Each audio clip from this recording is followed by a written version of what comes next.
being a fan of the team. 97.3 ESPN, WENJ, WENJ HD, Millville, Atlantic City. A Town Square media station serving all of South Jersey. Finally! This is Hanging with Hennig. I have friends everywhere. On 97.3 ESPN Radio, South Jersey. In New Jersey. Am I right? Yeah. Live feed on the 97.3 ESPN mobile app, powered by First Bank of Sea Isle City. It seems to run on some form of electricity. Well, you're not wrong. Streaming live on YouTube, Instagram, and the X platform. The internet is a communications tool used the world over where people can come together. Now, here's your host. He's not gone. That's the whole point. He's never gone! Josh Hennig. Josh Hennig hanging out with you on 97.3 ESPN. You know, as we count down, we get closer to NFL teams reporting training. But for whatever reason, the Philadelphia Eagles are still being disrespected. We'll get into all that coming up on today's show. Do you feel like the Eagles are being disrespected? We'll get into all that more. Plus, the Phillies stumble out of the All-Star break. We will get into the state of the Phillies as well, as we are counting down also not just the Eagles reporting for training camp in a few days, but also just a couple weeks away, actually less than a couple weeks away, from the Major League Baseball trade deadline, plus boxing's return to Atlantic City next Friday night. We'll be there, 97.3 ESPN. Sports Bash, Mike Gill broadcasting live from 2 to 6. And then we'll be hanging out for the boxing event of the summer season. Tickets on sale now at Ticketmaster.com. And also, I mean, there's just so much going on we got to get to. So let's just give you a rundown really quick of who's coming up on the show today. Josh Hennig hanging out in the Dr. Squatch Virtual Studios. Hanging with Hennig is always being brought to you by my friends over at yesterday's Creekside Tavern, the best sports bar in South Jersey on Roosevelt Boulevard in Marmora. Columbia Performance Method in Egg Harbor Township. And also, Boxing Insider Promotions presents the boxing event of the summer, Friday, July 25th at Tropicana Showroom in Atlantic City. Coming up at 12:25, Rob Motti from the Associated Press, senior NFL insider. Everyone's got a list. We'll ask Rob about these plethora of lists that are out there. Because, let's be realistic. If you're an Eagles fan, you're seeing some of these lists, and you know what you're saying? You're saying, this is ridiculous. Absegami High School graduate and undefeated heavyweight boxer Bruce Selden Jr. will join me coming up at 1:25. I'll talk with him about his upcoming matchup on Friday, July 25th, as well as, you know, his journey is a very unorthodox one, and I'm looking forward to having this conversation to kind of bring it back for you guys here on 97.3 ESPN, because Bruce is somebody who, he has kind of been through all the different things. He's taken a non-traditional road to get to this point. I'm excited to have him share some of his story with you guys here on 97.3 ESPN. And then also, amidst all of the NFL, the baseball, the boxing talk we got as well, I want to get a perspective on the WNBA at the All-Star break. Ari Chambers, who covers women's sports for ESPN and Landscape, she will join me coming up at 2:15, because I want to get a perspective on the league, the Caitlin Clark phenomenon, and all that goes with it with WNBA. But first, we got to get to the Phillies last night. And you guys can text in, as always, 609-403-0973. That's the text board. We also streaming live on YouTube and X in the Dr. Squatch Virtual Studios, at Josh Hennig on X, at Josh Hennig on YouTube. Last night with the Phillies, we got to get into this, was a perfect example of why, when I look at this organization, I just shake my fist at that general manager, that president of baseball operations, Dave Dombrowski. It's just utterly ridiculous to me that we live in a world where this man had, whatever you want to call it, the cojones, the stones, the chutzpah, whatever it is. He told all of us last October when the media asked him, well, Dave, what are you going to do to improve the roster? And he said, well, we have plenty of all-stars. I'll never let that quote escape my mind. When I first absorbed him saying that, it was like a slap in the face. Now, at the time, I complained about it, but I was kind of hoping, maybe that was my problem. Maybe I shouldn't have been so hopeful. But I was kind of hoping that this guy, Dave Dombrowski, would kind of woken up. That he would have said at some point along the way, hey guys, how can we improve this team? This team is not good enough. He didn't do that. He let 2 all-star caliber bullpen arms leave and replaced him with a guy in Romano who is coming off an injury. You let Hoffman leave, you let Estevez leave. Then you bring in a guy for $10 million in Max Kepler, another left-handed hitter, for a team that is already left-handed heavy.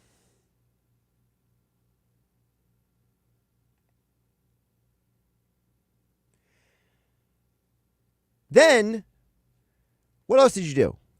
Well, you claim and you put it out there through reporting, through leaking of information, the owner John Middleton and Dave Dombrowski doing numerous interviews. You put it out there.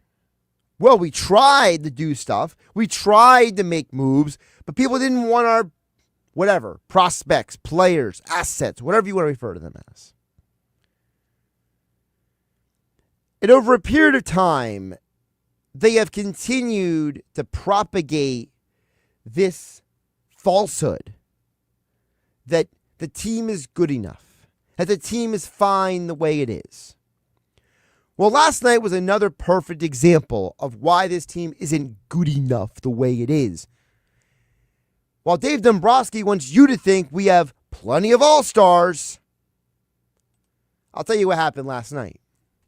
Kyle Schwarber and Bryce Harper combined for all 5 of your runs. Each of them combined, they had 5 RBI, they had 2 home runs.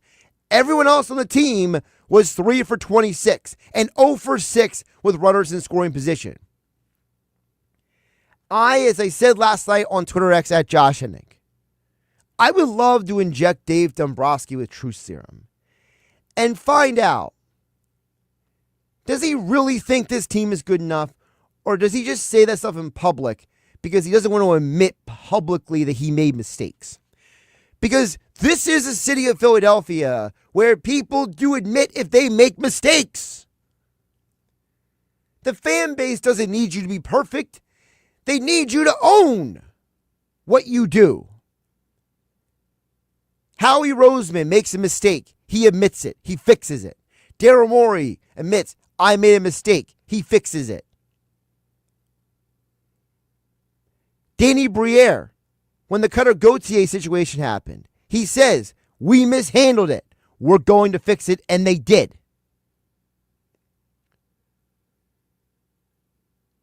So why is Dave Dombrowski so high on his high horse?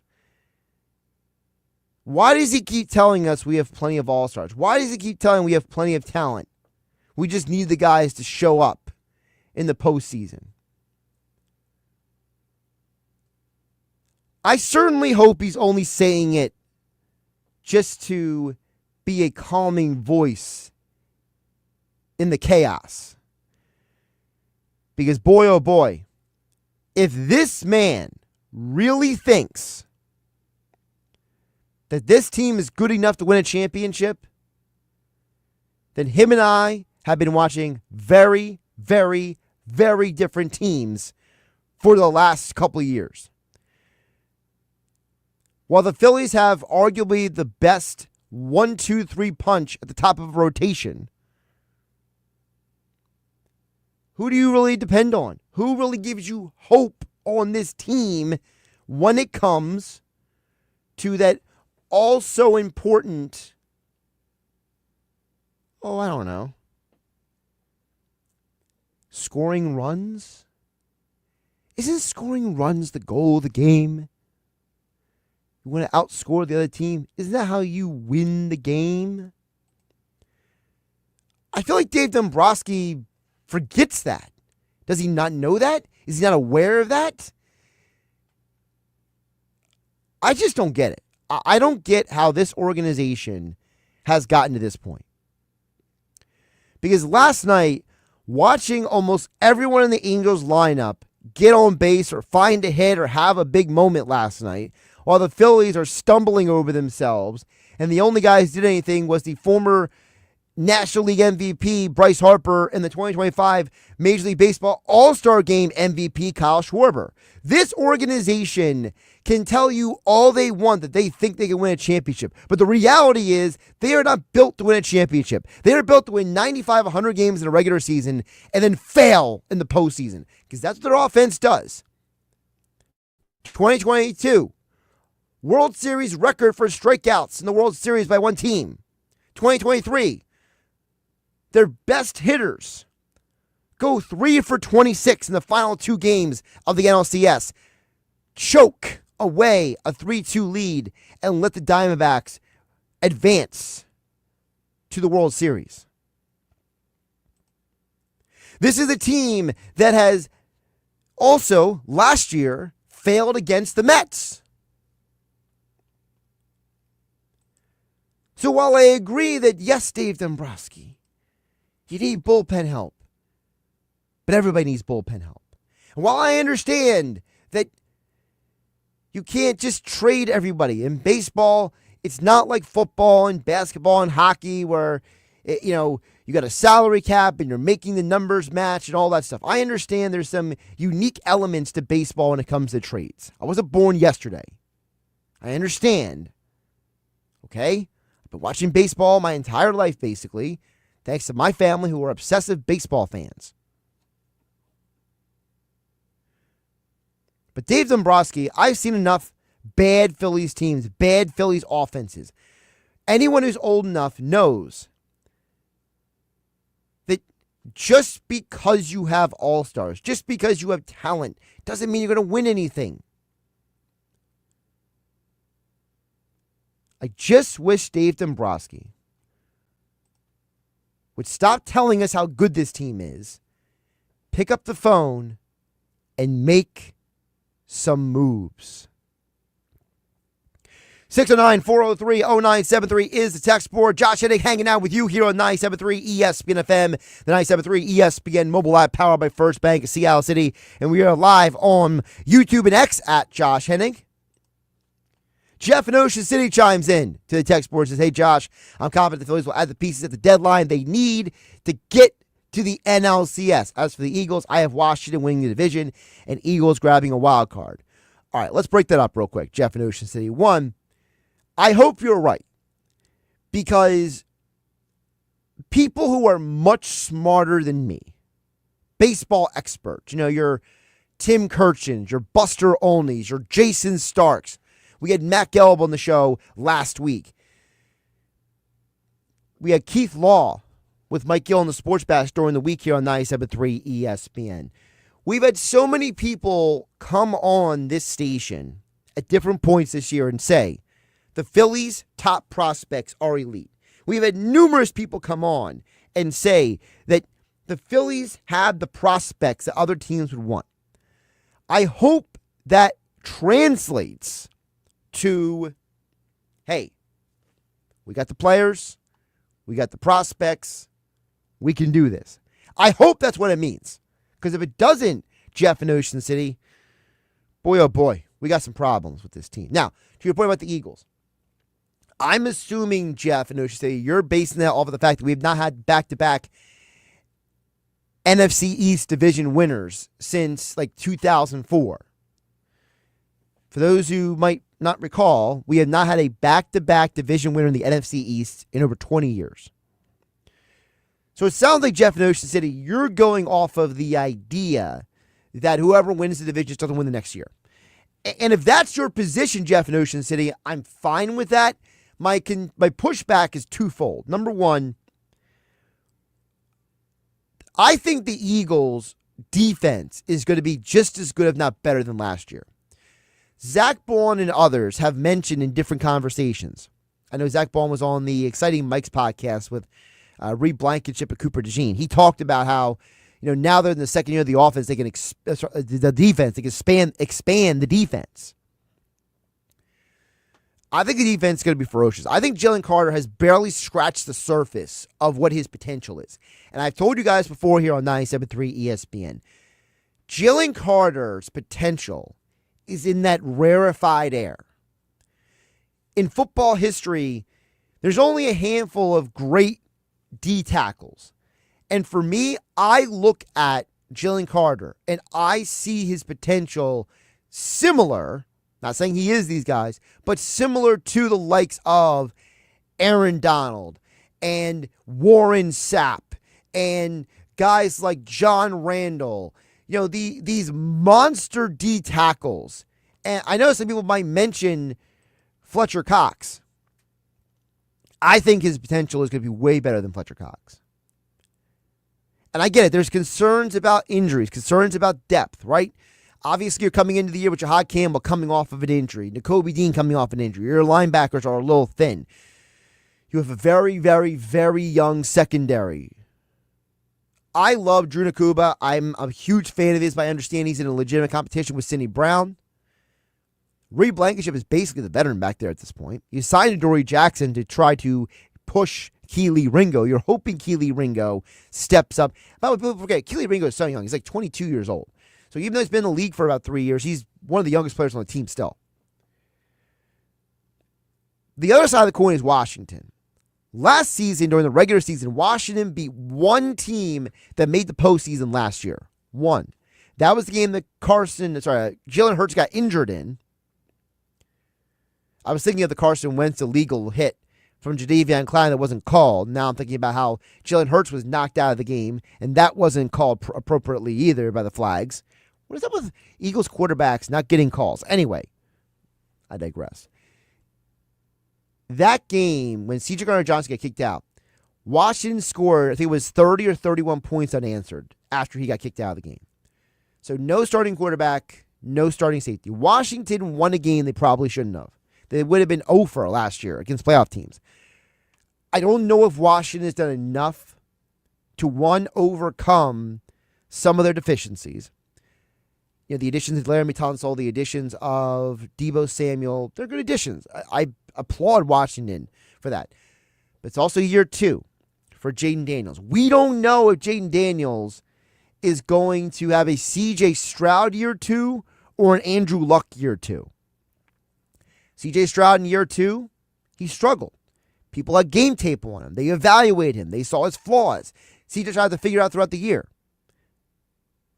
And it didn't help C.J. Stroud that half of his team got injured around him.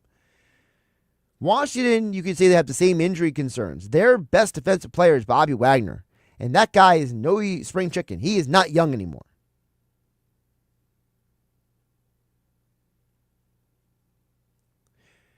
Let's squeeze in Dan and EHC before we hit the break at 609-403-0973. Dan EHC says, Josh, you really don't like the Phillies winning games, do you? Where in the world are you going to find these players you think exist? Losing is no fun in the dog days of summer. Well, first of all, Dan EHC, you lost last night. So I'm not complaining about a team that, won last night. I'm complaining about a team that lost. It's not that I don't like winning, Dan and EHT. It's that I know that Bryce Harper told Todd Zalecki of MLB.com and Ken Rosenthal of The Athletic. He told them, I went to the Phillies organization and said, I'll move off of first base and sign if you sign Pete Alonso. We have a literal, tangible example of a player who would have made your team better. And the Phillies organization said thanks, but no thanks. I think the problem, Dan HT, is that I can sit here and give you a plethora of examples of players the Phillies could have gotten, but it doesn't matter because in the past, and we got to fix the team now. Winning is great. I'm not against winning. But I want to see them win in a way that is going to be sustainable. I want to see them win in a way that helps them in the postseason. And as of right now, I don't care what Dombrowski or anybody says. This team is not built to win a championship. Max Kepler is not the answer to anybody's problems. And the fact that this organization thought that, Dan HT, is a problem. When your star player sits there and says, hey, you should go out and get Pete Alonso and I'll move off at first base. Oh, I'm sorry. You'd rather have Max Kepler than Pete Alonso? No one in their right mind thinks that, except for the high and mighty, glorious genius of all things who knows better than everyone, Dave Dombrowski, right? Let's get it back to the Eagles coming up next. Are the Eagles the most disrespected Super Bowl champion? We'll talk with Rob Motti from the Associated Press coming up next. I'm Josh Hennig, and you're hanging with Hennig on 97.3 ESPN FM, 97.3 ESPN mobile app powered by First Bank of Seattle. And we are live on YouTube and X in the Dr. Squatch virtual studios at Josh Hennig. Unsportsmanlike with Evan Cohen, Chris Canty, and Michelle Smallman. Anyone in my mind that could come close to surpassing Patrick Mahomes in rankings currently, only one guy. If Jalen Hurts wins a second Super Bowl, gets back-to-back, and would have been in 3, he is the only person, to me, that could come close to surpassing Mahomes. Wake up weekday mornings with Unsportsmanlike with Evan Cohen, Chris Canty, and Michelle Smallman on 97.3 ESPN. Your go-to spot at the Jersey Shore to watch sports is also the Can't Miss Summertime Hangout for live music and great times in South Jersey. Yesterday's Creekside Tavern on Roosevelt Boulevard in Marmora features The Yard, with an outside bar, TVs, and live music on stage every weekend. So bring your friends to cheer on your favorite team, watch the sunset on the back deck, and make new summer memories in The Yard. You can do it all at yesterday's Creekside Tavern in Marmora. Follow them on Facebook and Instagram to learn about upcoming events and specials all summer long at yesterday's Creekside Tavern in Marmora. For 23 years, we've helped athletes at all levels at Clemic Performance Method, from youth to pros, increase maximum velocity, acceleration, vertical leaps, and general physical preparedness. We offer youth, high school, and pro college classes. Our proven results have earned national recognition from NFL coaches, sponsors, and a feature on ESPN Radio's Sports Science segment. You can contact me directly at 609-742-6190, or as always, visit us on our website, ClemicPerformanceMethod.com. Boxing Insider Promotions presented our action-packed fight night inside the Tropicana Atlantic City showroom with 3 New Jersey boxers and 2 Philadelphia fighters in action on Friday, July 25th. Plus, the WBC Silver Junior Flyweight title match features Bronx-born Andy Dominguez fighting Nicaraguan veteran Byron Rojas. South Jersey undefeated heavyweight Bruce Seldon Jr. and Philadelphia super lightweight Diane Butt headline the local fighters in action. Tickets on sale now at Ticketmaster.com. And the Sport Bash with Mike Gill will be broadcasting live Tropicana Atlantic City for the boxing event of the summer on Friday, July 25th. I want to learn how to cook, but I keep ordering takeout. Accomplishing goals is hard, but when your goal is to learn a new language, Babbel makes it easy. In just 15 minutes a day, Babbel will help you start having conversations in as little as 3 weeks. Words and phrases you'll actually use. So when someone asks, "How's your French going?" you can say, Babbel facilite grandement l'apprentissage d'une nouvelle langue. Now save up to 50% on your Babbel subscription at Babbel.com. That's Babbel.com. If Twisted Tea Hard Iced Tea was your best friend, it would be the kind of friend that starts an impromptu dance party in the supermarket aisle that turns into an all-day pool party rager at your place, and you don't even own a pool. Twisted Tea Hard Iced Tea turns any day into a legendary adventure. It's smooth and refreshing real iced tea with just the right kick of alcohol. Twisted Tea Hard Iced Tea. Keep it twisted. Twisted Tea Brewing Company, Cincinnati, Ohio. Please drink responsibly. Comcast Business helps turn today's small businesses into engines of modern business. It's how restaurants become reliably up and running neighborhood favorites. How retailers become seamlessly restocking, cyber-securing, must-visit shops. And how healthcare offices become the data managing caregivers that we all depend on. With reliable connectivity, enhanced cybersecurity, advanced fiber solutions, and Wi-Fi backup, Comcast Business is powering the engine of modern business, powering possibilities. Now through July 21st, new customers can get started with 150 megabit internet for $59.99 a month for 12 months with a 2-year agreement. Plus, ask how to get up to a $500 prepaid card for your business. Call and switch to Comcast Business today. Restrictions apply. Requires paperless billing and automatic payments with bank account. Early termination fee applies. Equipment, taxes, and fees extra.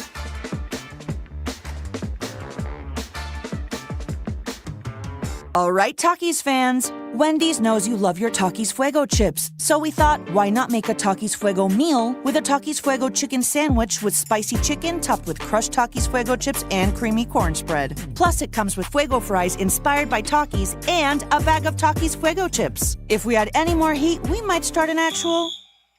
I told him this would happen.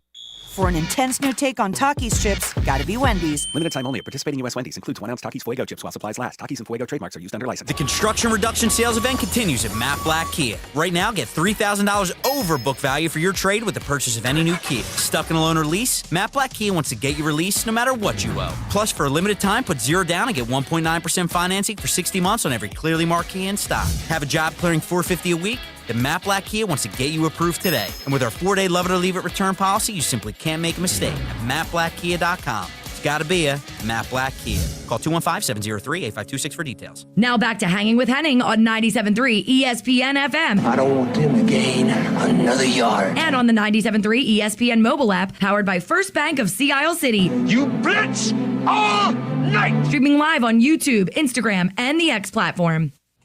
Josh Hennig back here in the Dr. Squatch virtual studios here on 97.3 ESPN. We'll get back to the text board in just a bit, 609-403-0973.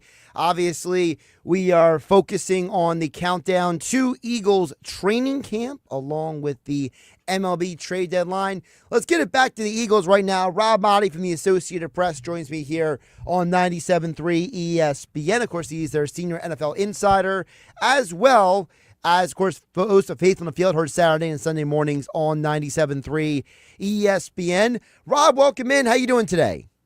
What's going on, Josh? Happy Saturday, bud.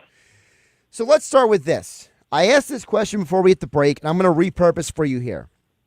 Are the Eagles one of the most disrespected defending Super Bowl champions that you have ever seen? It's a great question. I think they very well could be. When you look at some of the rankings that people do in the offseason, and you start with the head coach and the quarterback, I think the defense gets some respect. Jalen Carter gets some.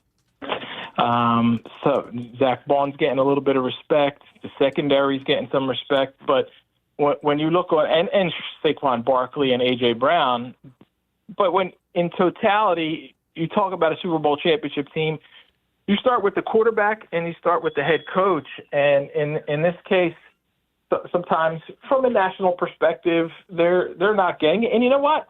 I think from a local perspective too, Josh, I'm not in Philly and anymore listening on a daily basis or doing radio shows, but sometimes I see some people putting out their polls and doing various things like that. And it looks like they're not getting the respect that a Super Bowl championship team, not only Super Bowl championship, but a team that has been to the playoffs 4 straight years with this quarterback, with this head coach, and went to a Super Bowl 2 years ago and were within a Patrick Mahomes comeback of winning it. So to answer your question, yes, they are disrespected.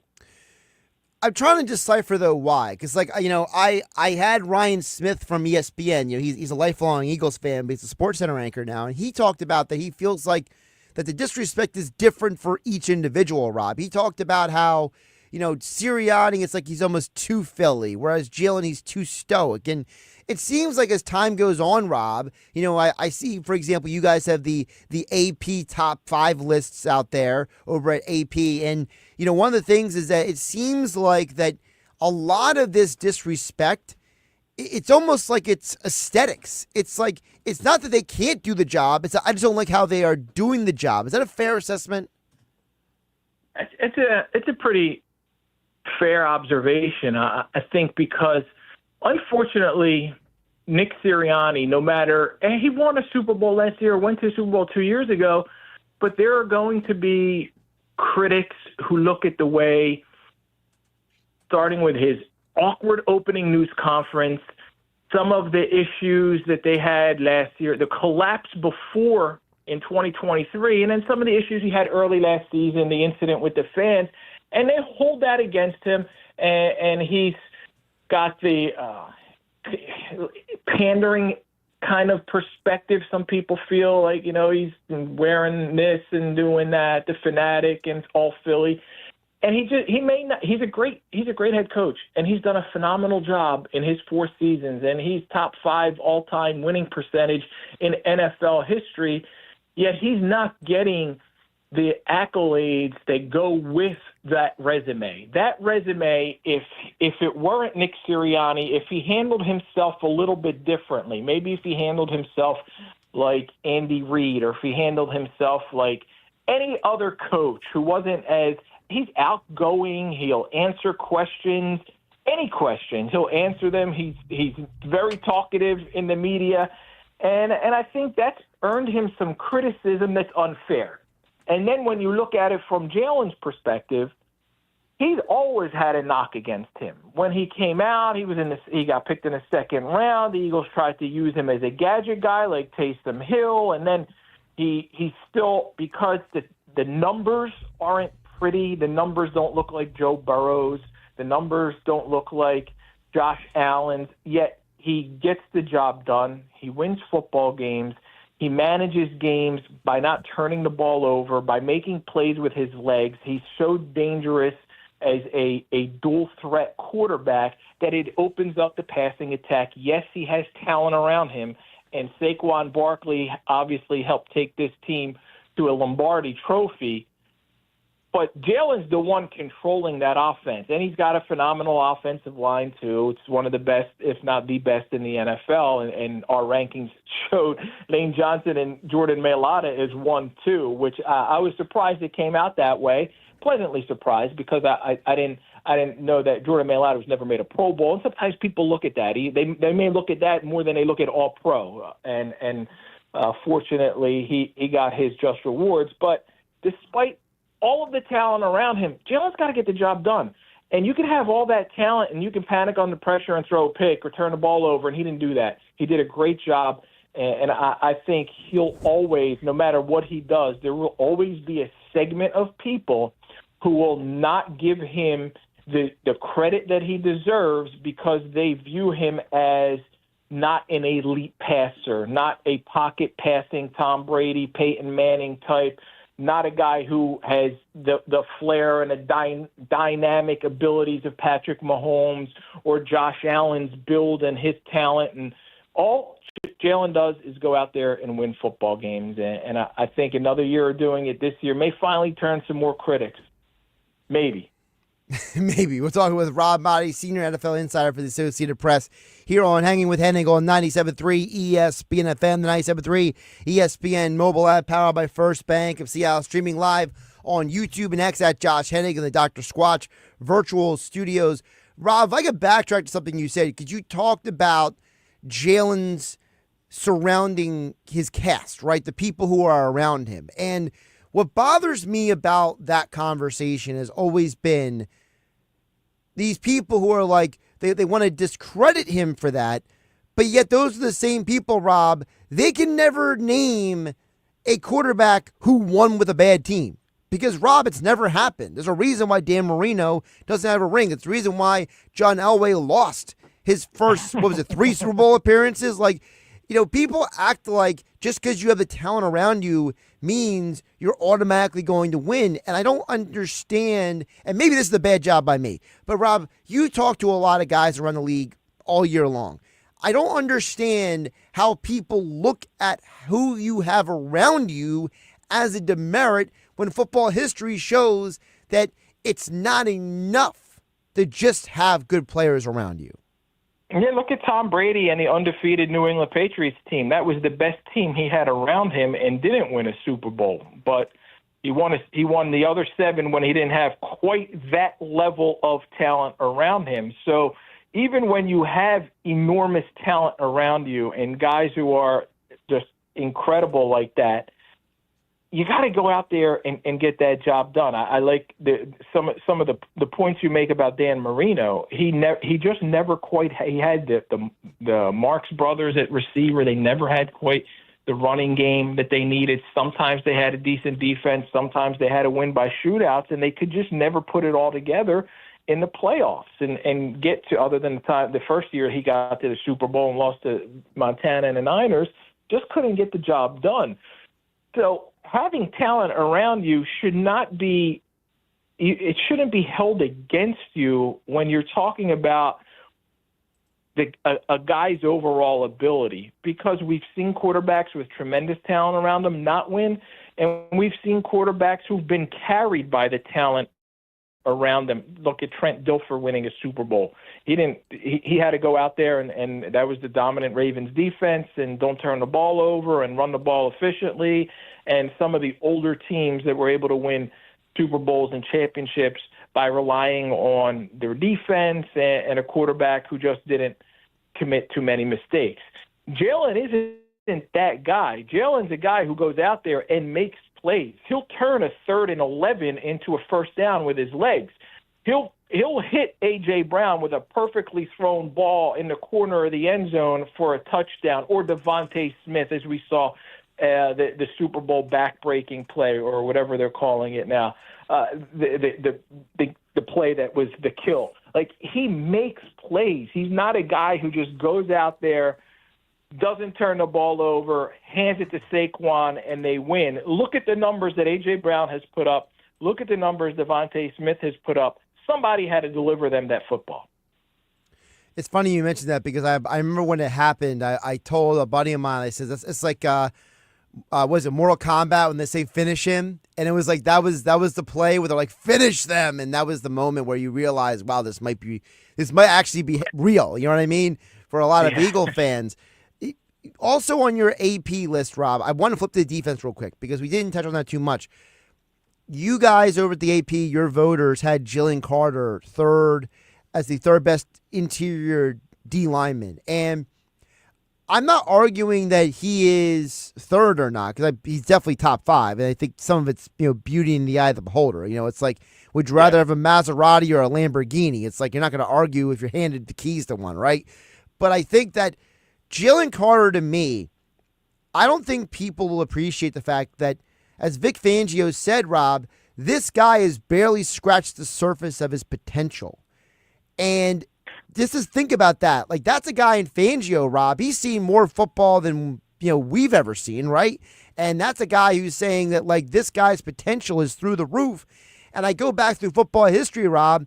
There's only you have a gazillion great edge rushers, right? But there's a much smaller list of great D tackles. And I'm starting to wonder, Rob, are we seeing the ascension of a potentially generational player in the middle of that Eagles defense? He's got that talent, and he's certainly got that ability. And I think I would certainly agree with Vic Fangio. I would defer to him. Like, this is a guy who still can take his game to another level. I had him 4th. He came out 3rd overall in our top 5. But these polls are just, it's like you said, it's everybody's flavor. It's one way or another. But I think Jalen Carter can be. I'm not going to put him in the Reggie White. Like, Reggie White's a Hall of Fame, maybe the greatest of all time. But he's got that game-wrecking ability that he can be ultimately one of the top 3, 4 Eagles defensive players in the history of the franchise, up there with Reggie, up there with B-Dog, who obviously plays safety, a different position. And he's young enough he's 24 years old. Right. This guy hasn't even hit his prime, his peak yet. He's only going into his 2nd season in Fangio's defensive system. And depending on how the Eagles are able to fill some of the voids with Josh Sweat, Milton Williams, Brandon Graham, this is a guy who's, I mean, obviously he's going to demand and command the attention of offensive lines and offensive coordinators, and he'll get double-teamed, and maybe it won't be reflected in his stats that he takes a leap forward, but I see Jalen Carter as somebody who can eventually, maybe this year, and I got to go back and look at the voting, but be someone who's in that top 10 finishers, top 7 finishers for Defensive Player of the Year, and I know he was in that conversation at some point last year too. So this is one of those. I hate the term generational, Josh, but he's one of those guys who just doesn't come along that often, and he's got that talent and ability to just absolutely be one of the all-time greats. And I get it. We don't want to put the cart before the horse. Totally understand that, but I just know that in football history, Rob, you got a gazillion edge rushers, but there's only maybe like 10 legit interior D linemen. And obviously Reggie's a different animal.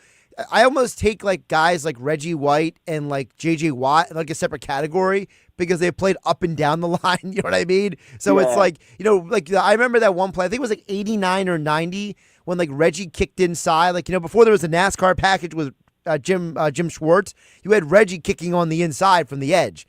And I just remember, I think it was against the Giants, I think it was the Giants. He just destroyed the guard and the center in one power move, and and he took down Phil Simms, and I remember watching that game on NFL Films, one of those replay games, and I just remember thinking this man is known as an edge rusher, but then he kicks inside and just completely wrecked 2 grown men they were nothing. So to me, Reggie, J.J. Watt, they're a completely different category that they're never going to be touched. You know what I mean?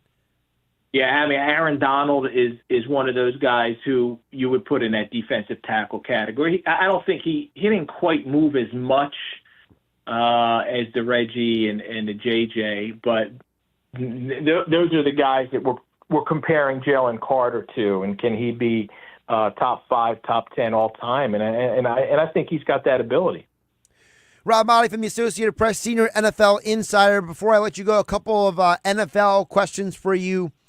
So TJ Watt, JJ's brother, gets that big contract from the Steelers. So he's going to be in camp. He's happy.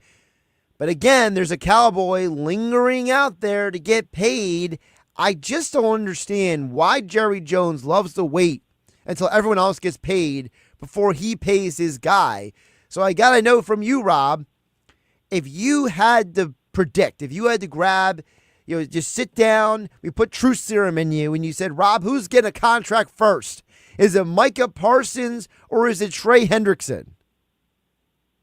I think at this point, Trey Hendrickson and the Bengals. Trey's not going to get, I don't believe Trey's going to get more than TJ Watt.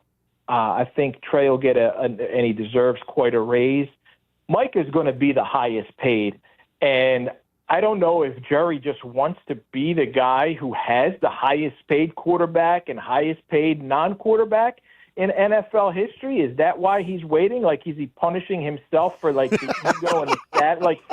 We're the Dallas Cowboys and we pay our players more than it doesn't make sense. They had so many opportunities to re-up Dak before having to make him a $60 million man.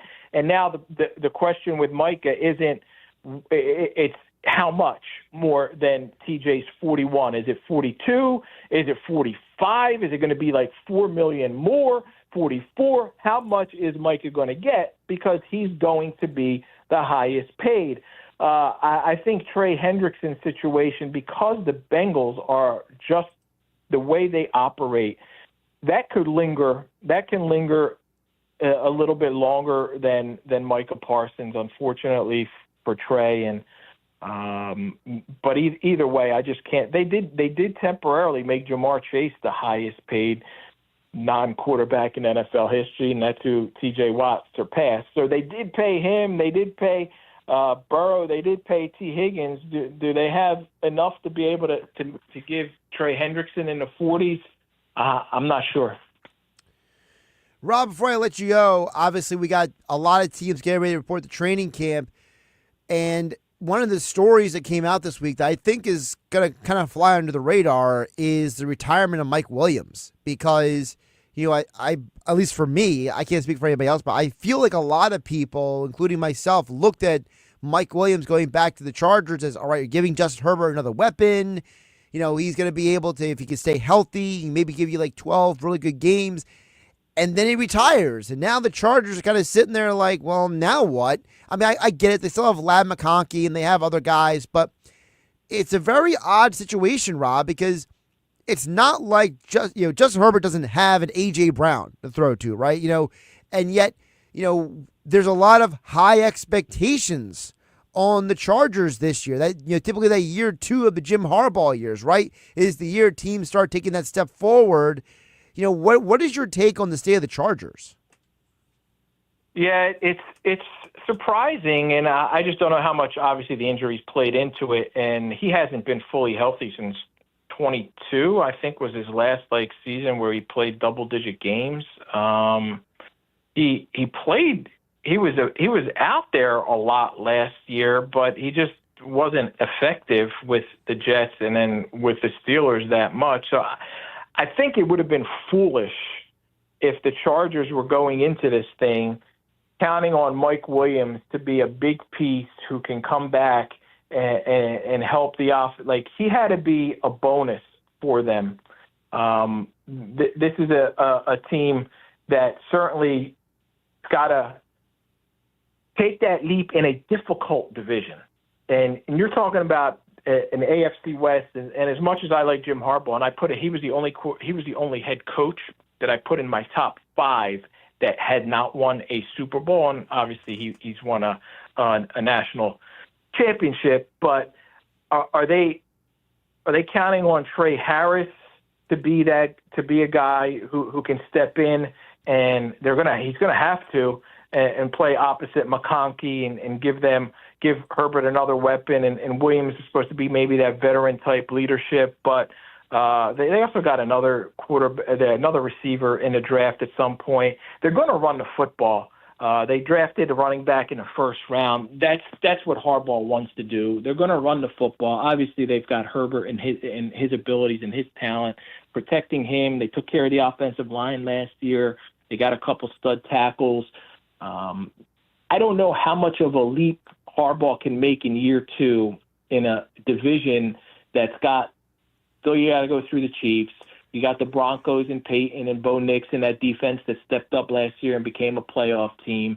And of course, I don't anticipate the Raiders being a playoff team, but I think the Raiders with Pete Carroll are going to be better to the point where they're going to be a burden, a difficult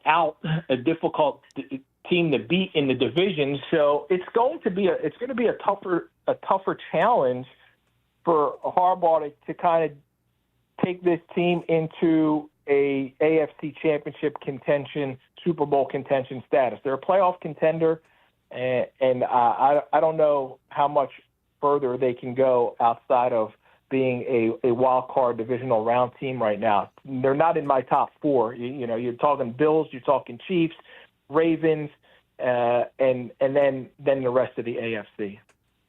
He's Rob Maaddi, senior NFL insider for the Associated Press. Follow him on the Twitter platform at Rob Maaddi. Check out all of his NFL coverage over at the AP. And he joined us here on Hanging with Hennig on 97.3 ESPN. Don't forget to Faith on the Field, heard Saturday and Sunday mornings, also right here on 97.3 ESPN. Rob, always appreciate the conversation. Appreciate you making time, and we'll talk soon. Thanks, Josh. Keep up the great work, buddy. Josh Hennig live on 97.3 ESPN, also on YouTube and X in the Dr. Squatch virtual studio. Still to come, Apps Academy High School graduate, undefeated heavyweight boxer Bruce Selden Jr. at 2:25. Ari Chambers from ESPN and Anscape at 2:15. But on the other side, Shaner in EHT, or as he says, Great Egg Harbor Bay. Shaner, we'll get to you as well as Steven Ventnor. All your text and more on the other side, 609-403-0973. Josh Hennig hanging out with you on a Saturday afternoon. Hope you're all staying safe out there. The weather is really wacky. It was raining pretty nasty. There was a car accident on my way into the studio today. So please, everyone, be safe out there. Take your time. The traffic is nuts. Be safe as you travel around South Jersey. It's going to be wet and rainy all weekend. More Hanging with Hennig on 97.3 ESPN coming up. Listen up. The soap you shower with, it's you probably haven't even questioned what bar of soap you lather up with. Let's face it, most guys don't. But now you can upgrade your shower game with Dr. Squatch Natural Soap. I'm talking about natural, nourishing, cold-pressed, hand-cut soap for men. Men who use their hands. Men who build things. Men who catch foul balls without spilling their beer. You won't just smell good either. Your skin will be healthier and more nourished. We make our soaps with natural ingredients from the earth. Ingredients like oils, plants, goat's milk, Greek yogurt, oatmeal, shea butter, and citrus. Turn your shower game up to 11. Get ready to step out of the shower feeling alive. Hey, this is Josh Hennig. Go to my social media and click my exclusive Dr. Squatch link for your chance to save $10 off your next order of great natural soap, deodorant, and much more. Only with Dr. Squatch. I want to learn how to cook, but I keep ordering takeout. Accomplishing goals is hard, but when your goal is to learn a new language, Babbel makes it easy. In just 15 minutes a day, Babbel will help you start having conversations in as little as 3 weeks. Words and phrases you'll actually use. So when someone asks, "How's your French going?" you can say, Babbel facilite grandement l'apprentissage d'une nouvelle langue. Now save up to 50% on your Babbel subscription at Babbel.com. That's Babbel.com. Boxing Insider Promotions presented our action-packed fight night inside the Tropicana Atlantic City showroom with 3 New Jersey boxers and 2 Philadelphia fighters in action on Friday, July 25th. Plus, the WBC Silver Junior Flyweight title match features Bronx-born Andy Dominguez fighting Nicaraguan veteran Byron Rojas. South Jersey undefeated heavyweight Bruce Seldon Jr. and Philadelphia super lightweight Diane Butt headline the local fighters in action. Tickets on sale now at Ticketmaster.com. And the Sport Bash with Mike Gill will be broadcasting live Tropicana Atlantic City for the boxing event of the summer on Friday, July 25th. By texting 64,000, you agree to receive recurring automated marketing messages from IQ Bar. Message and data rates may apply. No purchase required. Terms apply. Available at eatiqbar.com/policy/terms of service. Most protein bars are packed with sugar, carbs, and unpronounceable ingredients. There's a much better option. I'm Will, and I crafted IQ Bar plant protein bars with clean, functional, delicious ingredients to empower doers like you with superior brain and body fuel. Now you can get 20% off all IQ Bar products plus free shipping when you text EAT to 64,000. That's EAT to 64,000. Change is always happening. It's part of life. And when it comes to music, change is all around us. Songs are rewritten. Classics are remixed. Bands and artists come and go. Even our taste in music changes. Here at Xfinity, we know there's still good in keeping some things the same. That's why we want to do our part with a 5-year price guarantee on our internet. It means no matter what changes, you get 5 years of the most reliable Wi-Fi with our best equipment included for a price that stays exactly the same. Surprised? Life is full of them.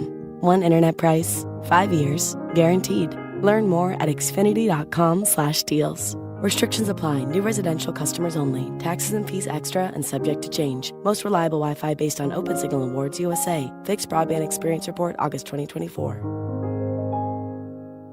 It's a special time at the Home Depot right now with 10% off special order carpeting. Discover stylish choices and simple prices on all special order carpeting, including special buy. Then let us install it all for you with prices starting at just 49 cents per square foot. Give your floors a stylish on-trend upgrade and save more with 10% off special order carpeting at the Home Depot. Going on now.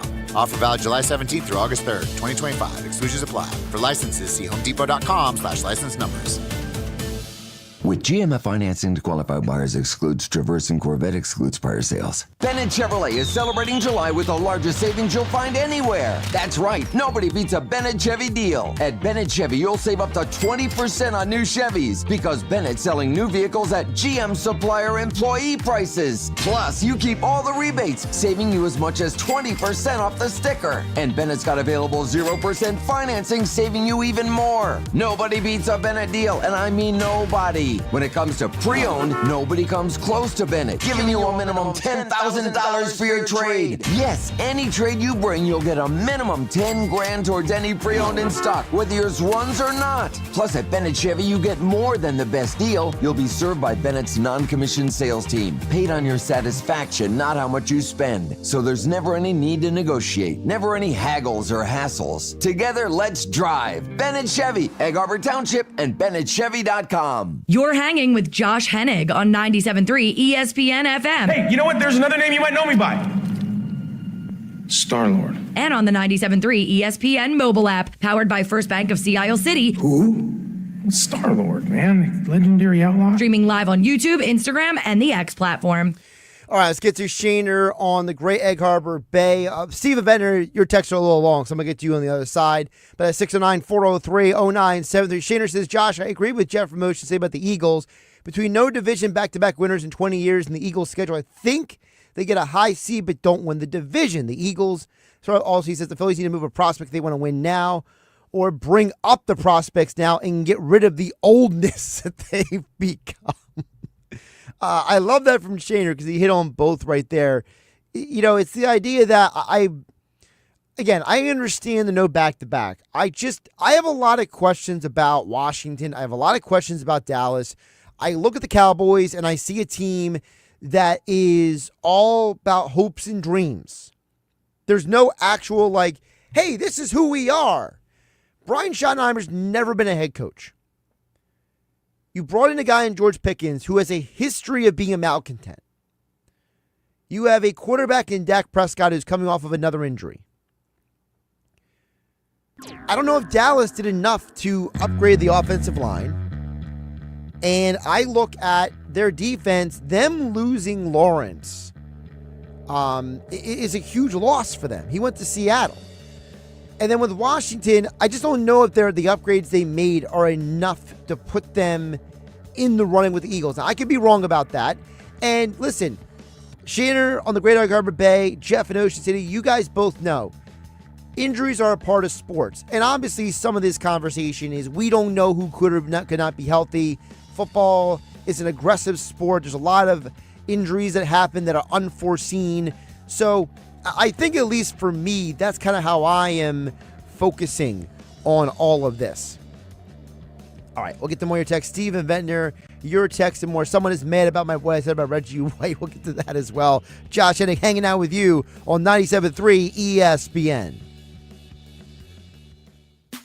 Who doesn't love fresh blueberries in this summertime? A nutritional powerhouse, they're low in calories and loaded with antioxidants that help protect us from chronic disease. They're rich in vitamin C and K, fiber, and manganese. Consuming blueberries may contribute to improved brain function, heart health, and reduced inflammation. These little blue gems have been linked to boosting memory, supporting healthy digestion, and even promoting healthy skin. This mighty fruit is versatile. Top your yogurt with fresh blueberries. Add frozen blueberries to a smoothie, or enjoy them plain as a nutritious, refreshing snack or dessert. Just a handful of blueberries a day can make a positive impact on your health. I'm Robin Stoloff for Health Update.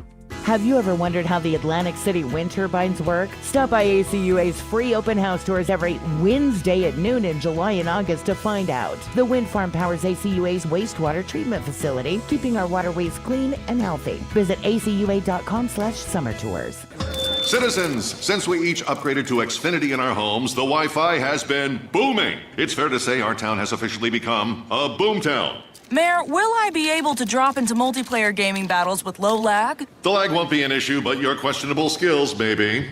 And what if I have hundreds of devices on the Wi-Fi? Purely hypothetical. Seems like a lot, but sure, hundreds of devices all booming together with the Xfinity Gateway. Yes, friends and neighbors, with Xfinity, the Wi-Fi is booming. The Wi-Fi isn't the only thing that's booming. Now get the most reliable Wi-Fi and our best-in-class equipment for one consistent price for 5 years guaranteed. All in. Plus, get unlimited data included and no annual contract. All with the 5-year price guarantee from Xfinity. Visit Xfinity.com, call 1-800-XFINITY, or visit a store today. Restrictions apply. Not available in all areas. New residential customers only. Select plans only. Xfinity Gateway with xFi Complete required for unlimited data except in certain areas. Most reliable Wi-Fi based on Open Signal Awards USA. Fixed Broadband Experience Report, August 2024. Actual speeds vary. Recovering from an addiction is an individual accomplishment. A young mother who chose recovery to care for her family. A high school athlete overcoming opioid addiction. A couple celebrating his recovery. Everyone's recovery is different, and there's no shame in asking for help. Call 844-REACH-NJ. Trained counselors are available 24/7 to help you find the recovery option that's best for you. Tell us your story, and let's begin your recovery today.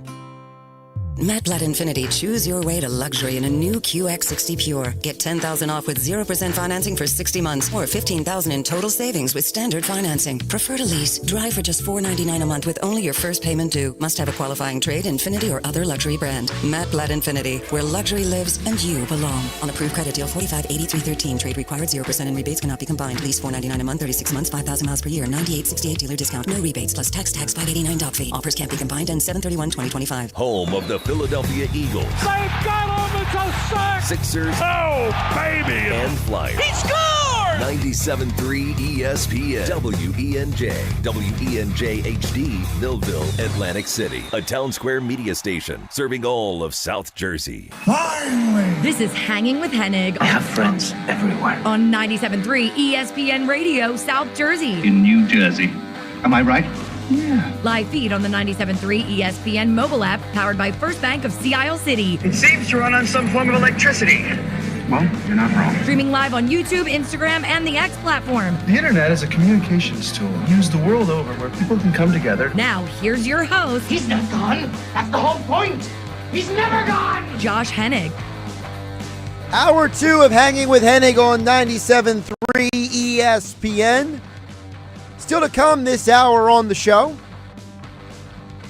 Abscammy High School graduate in South Jersey's own undefeated heavyweight boxer, Bruce Selden Jr. He'll be back in action on Friday, July 25th. Tropicana Showroom in Atlantic City. We'll talk with Bruce about the upcoming fight, and I just also want to have him share some of his own journey because he took a very unorthodox path to be where he is today. It'll be part of a great action-packed fight card next Friday. The Sports Bash with Mike Gill will be live at Tropicana Atlantic City leading up to the fights next Friday night.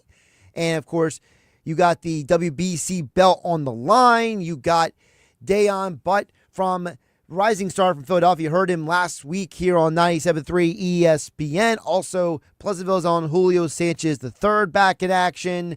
It's just a stacked card. Up and down the card. Great fights. You don't want to miss these events. The last event in March, it was a sold-out event. It was an amazing crowd, so you do not want to miss out on your opportunity to see some of the rising stars of boxing in action. Tropicana Showroom in Atlantic City, Friday, July 25th. Also, still to come at 2:15 today, Ari Chambers. She covers women's sports for Anscape in ESPN. We'll talk with her about the growth of the WNBA, the Caitlin Clark phenomenon, and the fact that there's a whole new set of eyeballs on the sport that weren't there previously. And by the way, for as much as we complain about all-star games and how competitive, how uncompetitive they are, how boring they are, the NFL, the NBA, they have completely lost track of their all-star games. Baseball depends on your perspective. You might not like the structure, but it had a dramatic ending this year. Hockey, they tried the Four Nations. But I have told people the WNBA All-Star Game in recent years has been some of the most competitive basketball you will see anywhere. Those women fight for those rebounds or fighting for those points. It is ultra competitive. And we'll ask Ari Chambers about the idea that you have a whole new group of people who are watching the sport now. She joins us at 2:15. But as promised, I'm going to get back to text board at 609-403-0973. We opened up the show initially talking about the Phillies' loss last night. A loss that Dan EHC is not happy that I'm pointing out, but, Dan EHC says I should be more happy the Phillies are winning for the last 3 years. And it's not that I'm not happy. What I don't like is a team that keeps going to the postseason and disappointing me. I don't want to be let down every single year. And for me, I look at the Phillies and I see a team that could have added, that could have gotten better this offseason, and they didn't. And now they're going to need to go into the deadline and give up some of their top prospects to get the players they need. Because right now, outside of Harper and Schwarber, do you have really any faith in anyone that comes up to the plate? When someone walks up to that plate, are you excited? Is the other team nervous? If the answer is no, it's a problem. Also, we talked about the Eagles in the last hour. Eagles disrespected. A lot of these lists are not crediting these guys. Jalen Carter, Jalen Hurts, Nick Sirianni. Everyone respects Saquon. Saquon might be the most beloved Philly athlete nationally right now. Everyone loves that guy. No one has a bad thing to say about Saquon. They just don't. The guy is just, I don't want to say he's Teflon, but he's just a beloved guy. Everyone likes him. But yeah, it seems like most of the NFL just doesn't respect the Eagles. And it's amazing that you have a team that won a championship, their second championship in 8 years, but people act like it was a fluke. Overlooking the fact there's only one team in the entire postseason run that played them close. It wasn't the Chiefs. It wasn't the Commanders. Packers, the score looked different than the game. You go back and watch that Packers game and you realize how much the Eagles defense dominated that game. Close game was the Rams. And by the way, the Eagles won that game in part because of Saquon Barkley and Jalen Carter. Two of your best players. As promised, I'm going to get to more of your texts, 609-403-0973. I promised Steve from Bender I'd try to get to some of his texts here because Steve has always got a plethora of things to say. So I'm just kind of like summarize some of what he said. But he basically talks about in the texts. He first starts with the Eagles. He says, the Eagles have an open spot on defense and one on offense, in my opinion. The Eagles should try to add an edge rusher like Trevon Walker. If that player doesn't exist, maybe a box safety linebacker type, or maybe even like Asante Samuel Jr. on offense. I think we still need a savvy tight end 2 that can block, or a wide receiver 3 that can block and run underneath routes. A couple things there, Steve. One is to do defense. Justin Simmons is still out there. For whatever reason, the Eagles and him have not connected. He has been on multiple shows, multiple podcasts saying he would love a reunion with Vic Fangio. So either Philadelphia loves their guys like Drew Makuba and Sidney Brown and Tristan McCollum and Reed Blankenship so much that they don't even want to bring in another guy, or there's a financial disagreement. But Justin Simmons is out there. He is definitely out there. Now, Asante Samuel Jr. is interesting because the problem with Asante Samuel Jr. is he plays, well, not literally, but his best position is the same as Cooper DeJean. And so Cooper DeJean, his best position right now is nickel. Asante Samuel Jr.'s best position is nickel as well. Can Samuel Jr. play on the outside? Yes, but I don't know if you took Adoree Jackson, Keely Ringo, and Asante Samuel Jr., and you were able to promise me all three at their peak potential are going to be on the field, who would you pick? Samuel Jr. is probably third among the outside corners. Adoree Jackson was a first-round pick for a reason, okay? That guy might not be, it's like the old Toby Keith song, I'm not as good as I once was, but I'm as good once as I'll ever be. Adoree Jackson still has something left in the tank. Is he a great corner? No. But I think that his best is still better than Asante Samuel Jr.'s best. And Ringo, his potential is better than the other two altogether. His problem is he's a young player. He's 22 years old. He's been basically learning football on the fly. People might not know this, but Keely Ringo, he was very, very highly recruited coming out of college. He was a 5-star athlete, but he came to college in the NFL very, very young. And when I talked to him a couple of years ago here on 97.3 ESPN, Josh Hennig hanging out with you in the Dr. Squatch virtual studios, Keely told me, he says, hey, man, I need to learn. I need to evolve. There's a lot of growth for me. I understand I'm a young guy. And he said, I just hope people are patient with me through the process because he says, I believe what I'm capable of. If that's the Keely Ringo that shows up in camp this year, the one that talked to me a couple of years ago, he could win that job. So the outside corner is an interesting thing. Now, to the tight end 2. Steven Ventnor, you are grossly undervaluing Harrison Bryant. Harrison Bryant can be that tight end 2. Harrison Bryant, for those who don't know, he was the Mackey Award winner in college. That is the award given to the best tight end in college football. And he did it at Florida Atlantic. Who was his coach? Lane Kiffin. They ran an offense that was built around the tight end.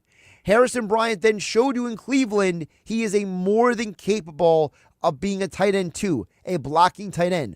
Bryant's problem, though, whether it was Cleveland or the Raiders, is that he keeps being stuck behind freakishly athletic tight ends. Brock Bowers with the Raiders, David Njoku with the Browns. So he can block. He can also catch.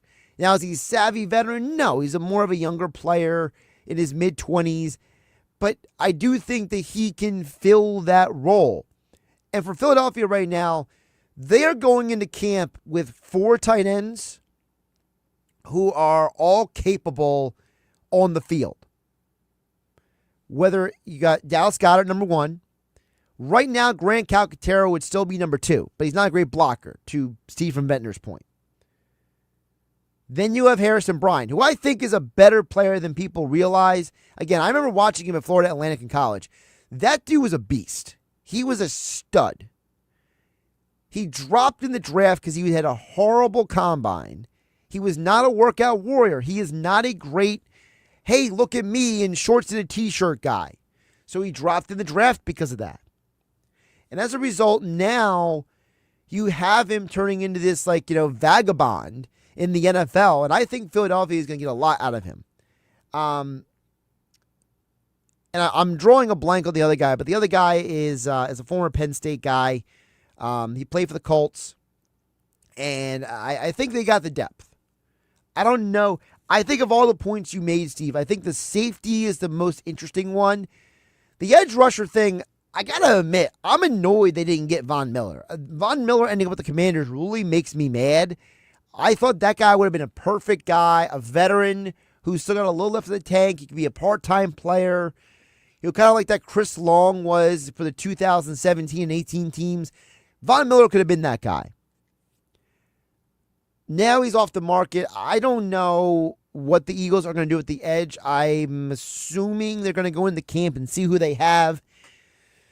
And Philadelphia could always be one of those teams that kind of looks around at other teams and sees who's going to get cut and then maybe trade like a draft pick for somebody on August 30th, and we'll be all like, oh, the Eagles made a trade. What? Kind of deal. That's what Howie Roseman does. Remember, when he got C.J. Gardner-Johnson, when he got Ronald Darby, when he traded away Sam Bradford, all those moves happened basically right before the season, like 7 to 14 days for the season. So I wouldn't be surprised, to Stephen Ventnor's point, whether it's the safety, whether it's tight end, that they are going to get somebody, whether it's on the roster or on somebody else's roster. It might not be Trayvon Walker, but it'll be somebody. And to the edge rusher point really quick, before I get to more text at 69403-0973. Azeez Ojulari is the kind of player, freak athlete, dynamic pass rusher. He could be the guy starting across from Nolan Smith. The problem with Ojulari has always been health. It has not been talent. The man has talent for days. The talent that man has is incredible. He just hasn't stayed healthy. That's the problem. So I think that's kind of how I look at it, at least personally. I look at it as, hey, if you got the talent and you can stay healthy, Ojulari is probably your other edge rusher. All right, text didn't leave their name at 609-403-0973, but I was talking with Rob Motti in the last hour, and I said that guys like Reggie White and J.J. Watt are in a separate category. And the texter said, J.J. Watt was a great player, but doesn't belong in the same sentence as Reggie White. I would disagree for this reason. I'm not saying in the same sentence in terms of J.J. Watt is a comparable player in terms of ability to Reggie White. I would argue that if you go through all of NFL history, Reggie White is probably the second greatest defensive player of all time. All right? I don't think J.J. Watt is in the top 5. I'm talking about their style of player, the fact that you can't quantify them as just an edge rusher or just an interior tackle. You know, one of the problems when you're comparing, no one compares to Reggie White. Reggie White was an edge rusher. He was interior. He was just a beast of beasts. But J.J. Watt was also a guy who played the end, played D tackle. The man was a 3-time Defensive Player of the Year. You don't end up being a 3-time Defensive Player of the Year and he doesn't belong in the same sentence as Reggie White. I get it. Reggie's one of the greatest of all time. As I said, Reggie's probably number 2. If you're making a list of the greatest defensive players who ever lived, who played in the NFL, Lawrence Taylor is 1, Reggie White is 2. We can debate the rest of the list. Okay? And I get it. J.J. Watt is probably not in the top 5. But if you're talking about players in terms of what they were capable of, J.J.'s in the top 10. I get it. The injuries derailed his career. But being a 3-time Defensive Player of the Year is not something to sneeze at. The man was a freakazoid. He played inside, outside, and everything. That's what I was saying about Reggie and J.J. Watt. It's the idea that J.J. and Reggie were so diversified in terms of their ability as a defensive lineman. It's hard to compare anyone to those guys. Those guys are a separate category unto themselves. And I'm sure if we sat down and did a whole show about the great defensive players of all time, I mean, who would even be in the top 10? I mean, you're talking about guys like Deacon Jones and Mean Joe Green. You're talking about Ray Lewis. You're talking about Brian Dawkins, Ed Reed, Troy Polamalu, Charles Woodson, Rod Woodson. Bruce Smith, the Bills, later Washington. You're talking about a crazy, crazy list, but J.J. Watt's in that conversation. Is he one of the 2 greatest of all time? No.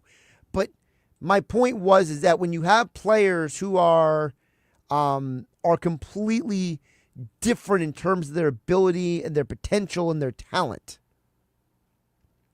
I think that's what the conversation is. 609-403-0973. George at Summers Point chimes in and says, hey, Josh, I agree with you about Dave Dombrowski. He has to make a big splash before the trade deadline with the Phillies in position to make a run at the World Series. If Dombrowski fails in this issue, I think a lot of fans will check out on the Phillies and really begin to gear up for the upcoming Eagles season. George from Summers Point. That is an excellent, excellent, excellent point by George Summers Point. The Phillies don't need to just make a move to contend, to compete. They need to make a move because they are a team that doesn't want to become the 76ers.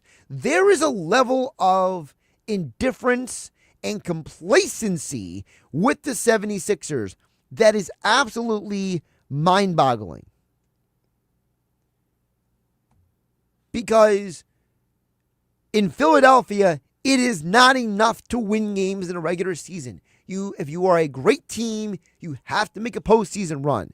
In Philadelphia, we celebrate teams that lost championships. The 93 Phillies, the 2010 Flyers. We celebrate those teams. We love those teams. They never won a championship, but we still love them. In Philadelphia, you don't want to be the team that can't even get to the big stage. Because if you are, we condemn you forever. And George Summers' point is right. If you're the Phillies and you don't make a move, if you're the Phillies and don't add to this team, then you are going to have a level of disinterest. You are going to have a level of indifference from a fan base that expects more of you. And if you don't give them more, well, frankly, Max Kepler is not enough. And George Summers' point is right. if you are a team like the Phillies, you don't want to have everybody mentally checked out on you for the final 2 months of the year. Give the fans a reason to jump back in with both feet. You know, when you're going to the pool and you're not sure you want to get in or not, and then you're sitting on the edge and just kind of like letting your feet dangle off the edge and like flick the water, and you're kind of like indecisive about, am I getting this pool or not? That's how Philly fans are right now. They want a reason to jump in that pool. Dave Dombrowski, give Philly fans, as George Summers Point says, a reason to jump in, or our conversation, our focus, our interest is going to be so deep into the Eagles that when the Phillies start playing in October, people are going to forget about your team. All right, plenty of text to get to still throughout the hour. I see Paul from Millville and others at 609-403-0973. Jeff from Summers Point, I see you as well. Coming up on the other side, South Jersey heavyweight Bruce Seldon Jr., undefeated, Absegami High School graduate. We'll talk with him more about his upcoming fight, July 25th. Tickets on sale now at Ticketmaster.com. The boxing event of the summer season at Tropicana Showroom in Atlantic City. Boxing Insider Promotions brings you all the action. And we'll talk with Bruce Seldon Jr. about that coming up next. Josh Hennig hanging out with you on 97.3 ESPN FM, 97.3 ESPN mobile app powered by First Bank of Seattle. And we are live on YouTube and X at Josh Hennig in the Dr. Squatch virtual studio. Sunday morning in the locker room with Billy Schwein, my locker room youth movement, producer Danny Ryan, and the intern Andrew Leeds join me in the studio. Every Sunday during the baseball season, we go on the mound with former Phillies pitcher Tommy Green, brought to you by Blitz's Market of Ocean City. Hour 2, we'll hear from TJ Septenfelder, who resides in Ocean City. TJ just signed with the Nashville Predators organization to play goalie. Plus, we'll continue our Kyle Schwarber jersey giveaway. It's the locker room with Billy Schwein, Sunday morning from 10 a.m. to noon on 97.3 ESPN. Your go-to spot at the Jersey Shore to watch sports is also the Can't Miss Summertime Hangout for live music and great times in South Jersey. Yesterday's Creekside Tavern on Roosevelt Boulevard in Marmora features The Yard, with an outside bar, TVs, and live music on stage every weekend. So bring your friends to cheer on your favorite team, watch the sunset on the back deck, and make new summer memories in The Yard. You can do it all at yesterday's Creekside Tavern in Marmora. Follow them on Facebook and Instagram to learn about upcoming events and specials all summer long at yesterday's Creekside Tavern in Marmora. The construction reduction sales event continues at Matt Black Kia. Right now, get $3,000 over book value for your trade with the purchase of any new Kia. Stuck in a loan or lease? Matt Black Kia wants to get you released no matter what you owe. Plus, for a limited time, put 0 down and get 1.9% financing for 60 months on every clearly marked Kia in stock. Have a job clearing $450 a week? Then Matt Black Kia wants to get you approved today. And with our 4-day love it or leave it return policy, you simply can't make a mistake at mattblackkia.com. Gotta be a Matt Black Kia. Call 215-703-8526 for details. Prescriptions require an online consultation with a healthcare provider who will determine if appropriate. Restrictions apply. See website for details and important safety information. Price varies based on product and subscription plan. Hey guys, let's talk ED, because millions of men experience it. But not everyone can access or afford treatments like Viagra. Hims can help. Through Hims.com, you can access a full range of treatment options for ED through a 100% online process. To start your free online visit and save up to 95%, go to hims.com/joy, HIMS.com/JOY. The Kitchen Shop has a brand new home, now open at 6422 Black Horse Pike in Egg Harbor Township, right next to the Inquisition Tattoo Shop, with a bigger showroom and more displays. They now offer full bathroom remodeling too. Brand new kitchen and bath displays are arriving now. Vanities coming soon. Celebrate 20 plus years in business in their 4th of July sale. 5% off all cabinets, plus an extra 5% off for military and first responders. Call 609-432-7647 or visit thekitchenshop.net. The Kitchen Shop, voted best of the press gold. Progressive knows we all crave validation. Girl, you are not 37. I would have guessed 27. You guys are too sweet. Sure, dewy skin. Terrific. Is something wrong, Ned? Why would you ask? Just because today marks my 10th anniversary without a car accident or even a speeding ticket? But somehow, tonight's all about your skincare. Wow. With Snapshot from Progressive, you can get a personalized rate based on how you drive. And that's all the validation you need. Progressive Casualty Insurance Company and affiliates. Snapshot not available in California or from all agents. Surcharge possible for unsafe driving. Comcast Business helps turn today's small businesses into engines of modern business. It's how restaurants become reliably up and running neighborhood favorites. How retailers become seamlessly restocking, cyber-securing, must-visit shops. And how healthcare offices become the data managing caregivers that we all depend on. With reliable connectivity, enhanced cybersecurity, advanced fiber solutions, and Wi-Fi backup, Comcast Business is powering the engine of modern business, powering possibilities. Now through July 21st, new customers can get started with 150 megabit internet for $59.99 a month for 12 months with a 2-year agreement. Plus, ask how to get up to a $500 prepaid card for your business. Call and switch to Comcast Business today. Restrictions apply. Requires paperless billing and automatic payments with bank account. Early termination fee applies. Equipment, taxes, and fees extra.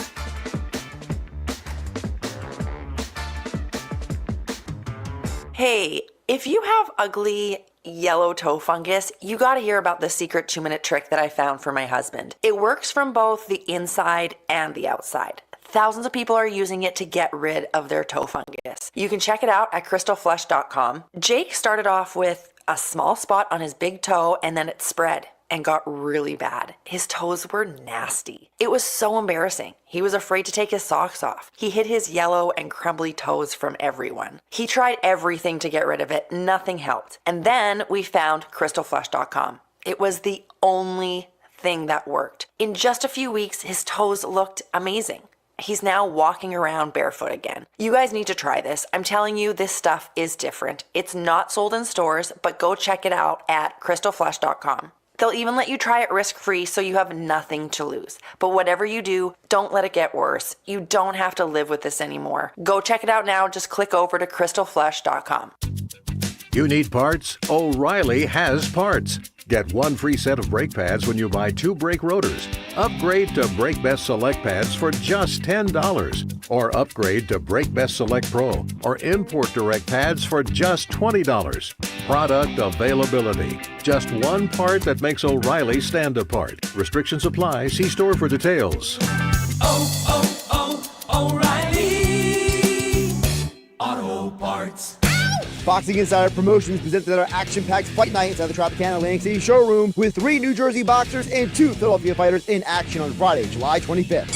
Plus, the WBC Silver Junior Flyweight title match features Bronx-born Andy Dominguez fighting Nicaraguan veteran Byron Rojas. South Jersey undefeated heavyweight Bruce Seldon Jr. and Philadelphia super lightweight Diane Butt headline the local fighters in action. Tickets on sale now at Ticketmaster.com. And the Sport Bash with Mike Gill will be broadcasting live Tropicana Atlantic City for the boxing event of the summer on Friday, July 25th. You're hanging with Josh Hennig on 97.3 ESPN FM. I want my picks back. I want David Putnam. And on the 97.3 ESPN mobile app, powered by First Bank of Sea Isle City. All my picks back, and I want David Putnam just because I feel like it. You're out of your mind. Yeah, I am. Haven't I proved that already? Streaming live on YouTube, Instagram, and the X platform.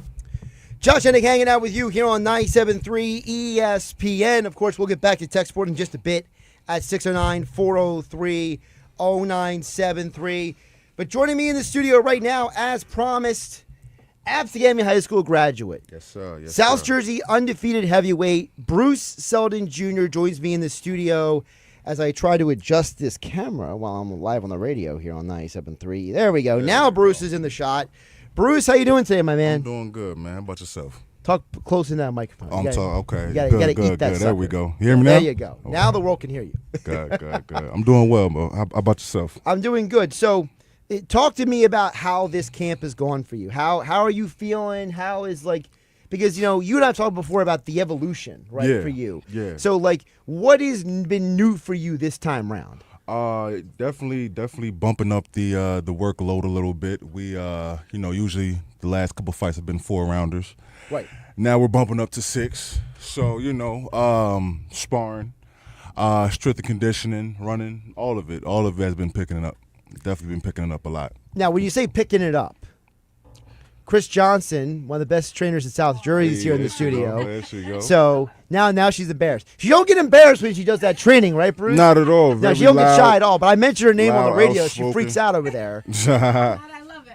No, but my point is that strength and conditioning. From the rumor has it that Chris has been throwing some things at you. Is that true? Every day, man, nonstop, man. I think she just be trying stuff out just to see, just you know what I'm saying? Oh, yeah. Just to see how it worked. But no, it's very good. It's very good. It's a blessing to have a trainer like her be on a home team. You know what I'm saying? So, wake up, we get to train, go do my own personal training, even in the middle of the night. If I got nothing to do, you feel like working out? Yeah, let's do it. You know what I'm saying? So. So it's dope. It's definitely dope. But I think that's important because a lot of people don't understand that having that support, having those people in your life. Like so many times in the world, we don't understand that who you have around you defines who you are many times. You got bad people around you, you're going to go down a bad path, right? Absolutely. So it's like the idea that, sometimes, those people who know you, and not to make a crazy parallel, but I always think of with that, the movie Creed, right? where it's like, Michael B. Jordan's character, his future wife ends up being the person that like questions him and pushes him, like, why are you doing this? Like, but because she asked that question, he kind of like, refines himself. So like, I'm not saying it's the same thing with you, but I'm saying there's something to be said for the fact that the person in your life matters. She definitely wants to take on that role. She wants to be that role very bad. She definitely does. But like you said, it's good. It's good to have someone like that. You know what I'm saying? Honestly, her, my coach Julio Sanchez, my managers Jim Kurtz, David Dubinsky. They're all on the same time, you know what I'm saying, and they all care, and that's one of which I'm finding out is rare to have something like that around you, but very important to have that. Absolutely, it's very important. Bruce Seldon Jr., Absegama High School graduate, undefeated heavyweight boxer, joining me here in the Dr. Squatch virtual studios on 97.3 ESPN FM, the 97.3 ESPN mobile app, powered by First Bank of Seattle. And if you're watching on YouTube and X, you'll realize that I am literally makeshifting the studio to make sure I keep Bruce in this camera shot over here at YouTube and X in the Dr. Squatch virtual studios. So Bruce, Friday, July 25th. Yes, sir. What is something that you're going to be walking in? Because you've been in the showroom multiple times now, multiple wins there. But what is something that's going to happen on July 25th that you think people haven't seen from you before? Man, I would say maybe, possibly, hopefully not, but going the distance. Really taking advantage of these rounds. Majority of my fights end within the first round or the second round. I'm not really sure what my opponent is coming with, but now that we're at 6 rounders, we could possibly, be going the distance. So, just pushing through and completing all 6 rounds in a professional, comfortable manner. You talk about the 6 rounds. For you, how has that changed your training? Like I said before, like say sparring, right? We would do a comfortable, 4 rounds sparring, 5 rounds sparring. Now we're up to 6 and 7s. So, really finding out how to not necessarily gas out so early, slow it down, pace yourself, because, now we got rounds to kill. Instead of just going out and just brawling for the first 2 rounds and then being gassed, now it's slow down, really make a game plan, you know what I'm saying? And just having fun with it. So yeah, then obviously, and everything with more rounds becomes more training, more running, more strength and conditioning. All of it has picked up. So it kind of goes back to the old thing. It's like if you are in a 6 rounder, you train for 7. Like that old school concept. It's like you always train for more than you actually got. We don't train 3-round, 3-minute rounds. We do 4 minutes. So just getting used to just doing more. Pretty much. Well, that's the old concept. Like for those who don't know, so like one of the things that made Sugar Ray Leonard so great was that if you get a 15-round fight, he trained for 17. Exactly. If you get 2-minute rounds, you train for 3 and 4. Exactly. So like the hard part's in the gym. The hardest part should be in the gym. Right, because that way when you get to the fight night, then it's fun. It's fun now. Yeah. Now all that hard training that we did gets to we get to show it off. Right, and then when you get mad in there, if the guy that you're hitting, you don't go down with the first shot, now you're like, hey man, I had to train more than you did, so now I'm gonna really lay into you, right? Exactly. So yeah, we're definitely planning on putting on a really good show. Definitely. At the end of the day, I'm always coming in there with the mindset of not going all the rounds, but if we do, we're definitely prepared to go, all 6.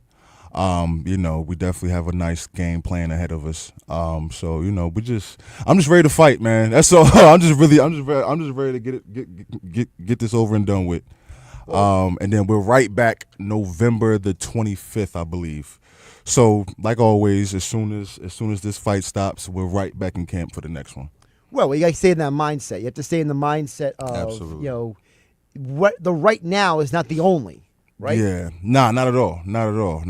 We thinking far ahead. We're thinking far ahead. So just get through this one, get in training for the next one, and then just keep them coming. Keep them coming. Bruce Seldon Jr. joining me here in studio on 97.3 ESPN.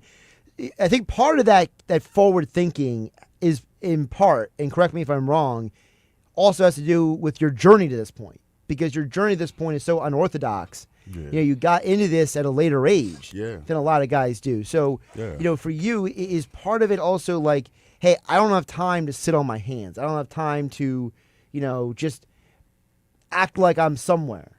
Absolutely. I'm constantly moving forward, right? Absolutely. Yeah, you can't. I don't care if you started on time. You know what I'm saying? You can never move like that. You know what I'm saying? You always have to push to be greater if you want to be greater. You know what I'm saying? So I work my butt off. I'll say that. I work my butt off to be where I'm at. We've only technically been a professional for about a year now. So, I'm already about to be on my 7th fight. So, we're definitely working. We're working very hard. It kind of reminds me of, so for those who haven't seen it, the movie Gran Torino, where the guy who is the guy who hires the kid. For those who haven't seen the movie, basically it's based on a true story. A guy played the video game GT. He becomes an actual race car driver, like in real life. Yeah. But in the movie, the guy who's like his trainer, like for you, you're a trainer, like Julio. Right? Sanchez. Yep. So but the manager comes in and he's like, hey, we're going to celebrate the fact that you signed this contract. And the manager came over and said, no.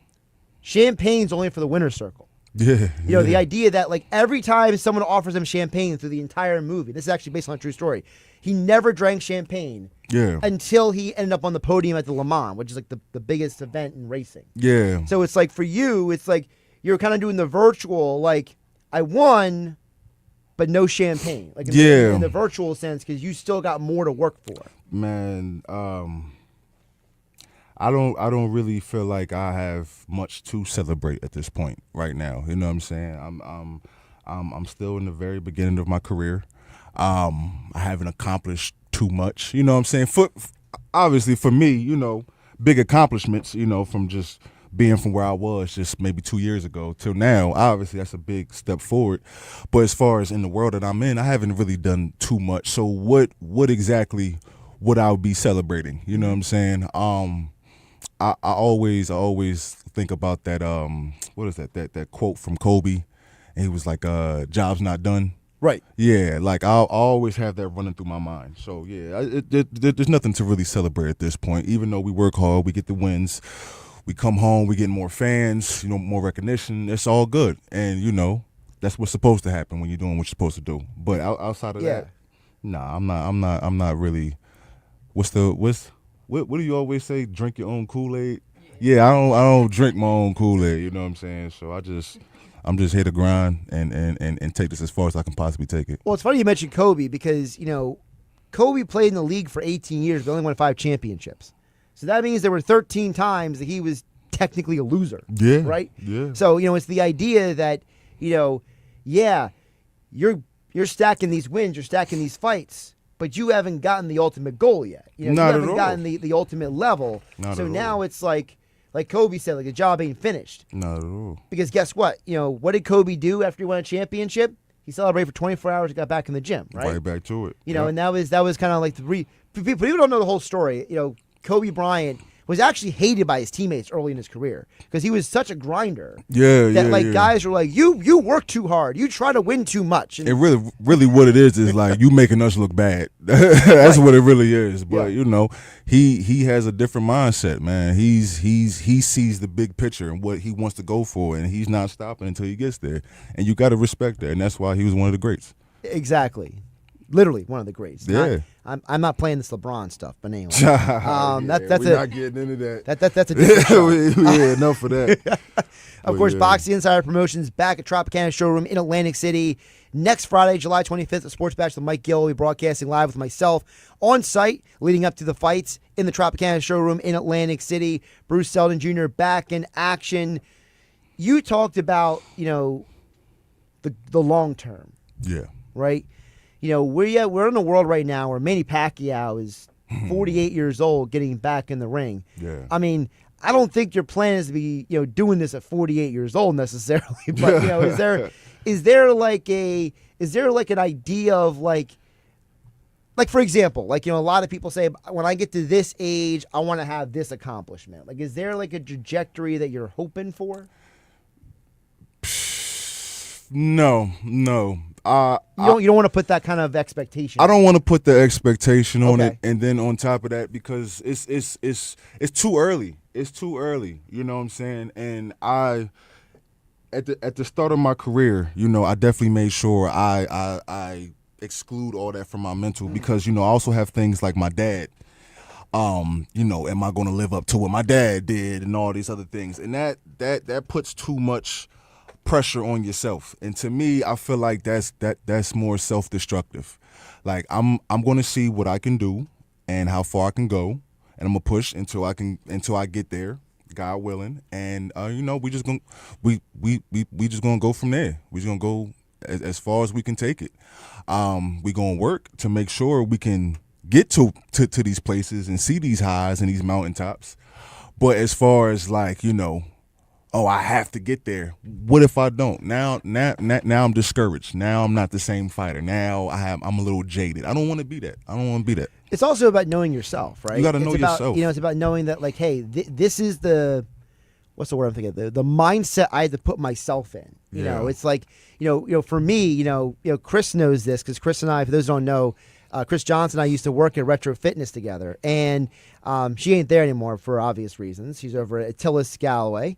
You know, with where her gym is, you know, TWS, TWK, my bad. Listen, I'm running on about 5 hours of sleep. Okay, give me a little slack. Okay? I was gonna mess up somewhere along the way here. But it's the idea that, Chris, you know, you remember, you know, the joke was I was an angry workout guy. You know, I was you know, Chris would be like, why are you so angry? You know, it's like that's I know me. You know, I know what I got to do to get myself there. So knowing yourself is half the battle. It's knowing that, you know, whatever that is inside of you, right, that you got to tap into to get the best out of yourself. That's what you're doing right now, right? You're saying, I'm being introspective. I'm looking deep inside and not just taking stuff for granted. I'm going to do this the way I got to do it to get where I want to go. Absolutely. And I feel like anything that you're chasing, you have to have that.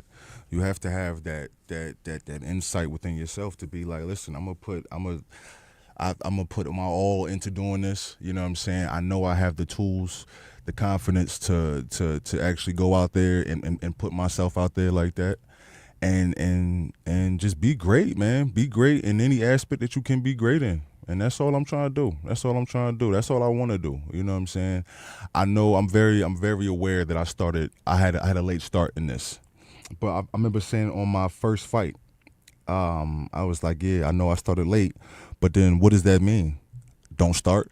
Give up? Right. Not at all. You know what I'm saying? I'm gonna keep pushing as long as I have the ability to, as long as my body's with me, and especially my mind's with me. I could do whatever I want to do. Well, the mind is even bigger. The mind is even bigger, exactly. The mind is what lets the body go. Exactly. Because if you don't think you can, then you won't. Exactly. You know, and it's like I had Ryan Smith from ESPN on last week, and for people who heard it, you know, he got to where he's at very later in life because he was a lawyer for years. Yeah. His dream was to be a sportscaster. Yeah. But he was a lawyer. Yeah. For years. That's way and off. then little by little, now 10 years later, after he was a full-time lawyer, he's a SportsCenter anchor. Yeah, man. And he talked about, he's like, just because you're a certain age doesn't mean you don't. Yeah. So it's just like what you're talking about. Like the age sounds cliche. The age is a number. Yeah. It's not a definition of who you are. And at the end of the day, I just turned 30. Like, I'm not that old. Like, yeah, she's trying to sabatage this interview. Like, just because she's so much older, she got to put extra ages on me. Anyway, yeah, I'm 30. You know what I'm saying? So, also in my division, in my weight class, I'm fine. You know what I'm saying? Well, yeah, because like for example, Usyk is fighting tonight. Yeah. And he didn't move up to heavyweight until he was 33 or 34? Somewhere around there. He was like a cruiserweight, I think it was for a time. So and he's dominating. He's dominating the heavyweight division. So it's like, granted, he has way more experience, but it's that's okay. That's okay. As long as we keep showing up. Well, again, you said you don't compare yourself to people. Yeah, you don't. You can't. You got to be the best version of yourself. Because once you start comparing yourself to other people, then you get in trouble. Facts. Yeah, I would never compare myself to a Usyk or anything like that. I'm Bruce Seldon Jr. and I'm gonna do the best that Bruce Seldon Jr. can do, and I'm gonna take it as far as Bruce Seldon Jr. can take it. All right, before I let you go, I gotta ask you. What's up? Because I feel like this is a little bit more lighthearted question than anything else. What's going on? I feel like every time I'm online now, you got like 3 different nicknames. Oh man, it's like getting confusing. So like, what is the nickname you want to rock with moving forward? Because like I was telling Larry Goldberg from Boxing Insider, I was like, listen, Larry, I know you like creating nicknames for people, but like, can we get Bruce like just one nickname at this point? So honestly, I'm rocking with Baby Basil. That's my favorite one. It's so many. We got Baby Basil. We got 2.0. My coach, Julio Sanchez. He is hilarious. I love that guy. He calls me what is it? Oh, we got Billboard Bruce. Oh, Billboard. We got not a bad one. Nigerian Nate. He got all types. All types of nicknames, man. But nah, I'm rocking with Baby Basil, man. That was my dad's name. My dad went by Basil, so they called me Baby Basil. But at the end of the day, man, look, whatever people want to call me, that's fine. I'm cool with 2.0. I'm cool with. See, but here's the thing. I'm gonna push back. I hate 2.0. You hate it? I hate it because it wasn't my favorite when I first heard it. Because what you're doing is you're saying that you're a variant of something. Yeah. No, you want to be your own person. You want to be your own. This is your path. This is your world. This is your energy. This is your fight. It's nobody else's. And for you, you don't want to be a variant of anybody else. You want to be you. Facts. Absolutely. Oh yeah, then we had the toll collector. Oh, toll collector. The toll collector. That was terrible. That was the first one. I like that. No, that was terrible.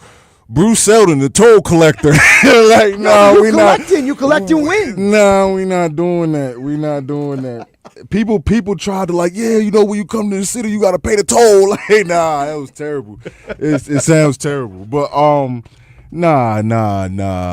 I'm cool whatever the people want to give me. You know what I'm saying? Because honestly, that was one of the things I was in my head about. I'm like, what am I going to be called? I'd rather be given a name instead of me, be the self-proclaimed whatever. You know what I'm saying? Right. So yeah, whatever people rock with, whatever brings the eyes, brings the attention. As long as it's nothing negative, I'm cool with it. I'm cool with it completely. All right, July 25th, Boxing Insider Promotions, Tropicana Showroom in Atlantic City, Bruce Seldon Jr., undefeated heavyweight boxer, back in action. Before I let you go, one more time for the people who, maybe haven't gotten their tickets yet. Maybe yes. Delaying, Please hit me up. We have tickets for sale. We all the boxers on the card. We definitely appreciate you buying tickets. We all get credited for that. So it's very important that you don't go through Ticketmaster and you actually hit up each one of these local talents for tickets. So please hit me up. Social media, Bruce Selden Jr. on Facebook, Bruce Selden Jr. on Instagram. My stablemate Julio Sanchez. Sanchez the third. The third. Get it correct. Please hit him up or his dad or / my trainer. Crown Jewels Boxing on Instagram. Yep. Julio Sanchez on Facebook. So yeah. Please hit us up. We only got a week left, so we trying to make sure we get these tickets off, put on a great show for you guys. And I always make it the comparison to when you're getting the tickets from the actual boxer like yourself. What you're doing is it's like similar like how you support a small business. It's like instead of going to get your food at Walmart, you go into the local market. Yeah, it's that kind of deal. Yeah. So yeah, please support us. That just helps everything. Helps us. Just put more money in our pocket so we don't got to worry about all the other things, so we can focus on just training and, open up more venues. And at the end of the day, we're just trying to put on a good show for the city and, really, really broadcast the talent that the city has. So, you guys, we can't do it without you guys, you know what I'm saying? So you guys have to come out, support us, you know Absolutely. what I'm saying? July 25th, Tropicana Showroom in Atlantic City. He is Bruce Selden Jr. Yes, sir. in the studio here on 97.3 ESPN. Thank you, Bruce, for coming in. Appreciate you. Chris, always, thanks for getting back to me. Yeah, I'm a little hard to reach, man. But man, it's hard not to be hard to reach, man. It's all this just. I thought you were gonna make some sort of joke about your actual reach, Oh no. Yeah, I know. Josh Hennig here on 97.3 ESPN. We'll get back to text board coming up on the show. Of course, don't forget Tropicana Showroom Boxing is back in Atlantic City Friday, July 25th. Tickets on sale. Bruce Selden Jr. is the one going to be on the fight. He's going to be out there. Make sure you get your tickets from him. We'll get more back to the show. Eagles, Phillies talk as well coming up here on 97.3 ESPN FM, 97.3 ESPN mobile app powered by First Bank of Seattle. And we are live on YouTube and X at Josh Hennig in the Dr. Squatch virtual studio.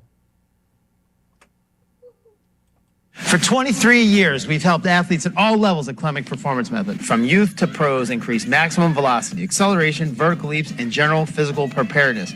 We offer youth, high school, and pro college classes.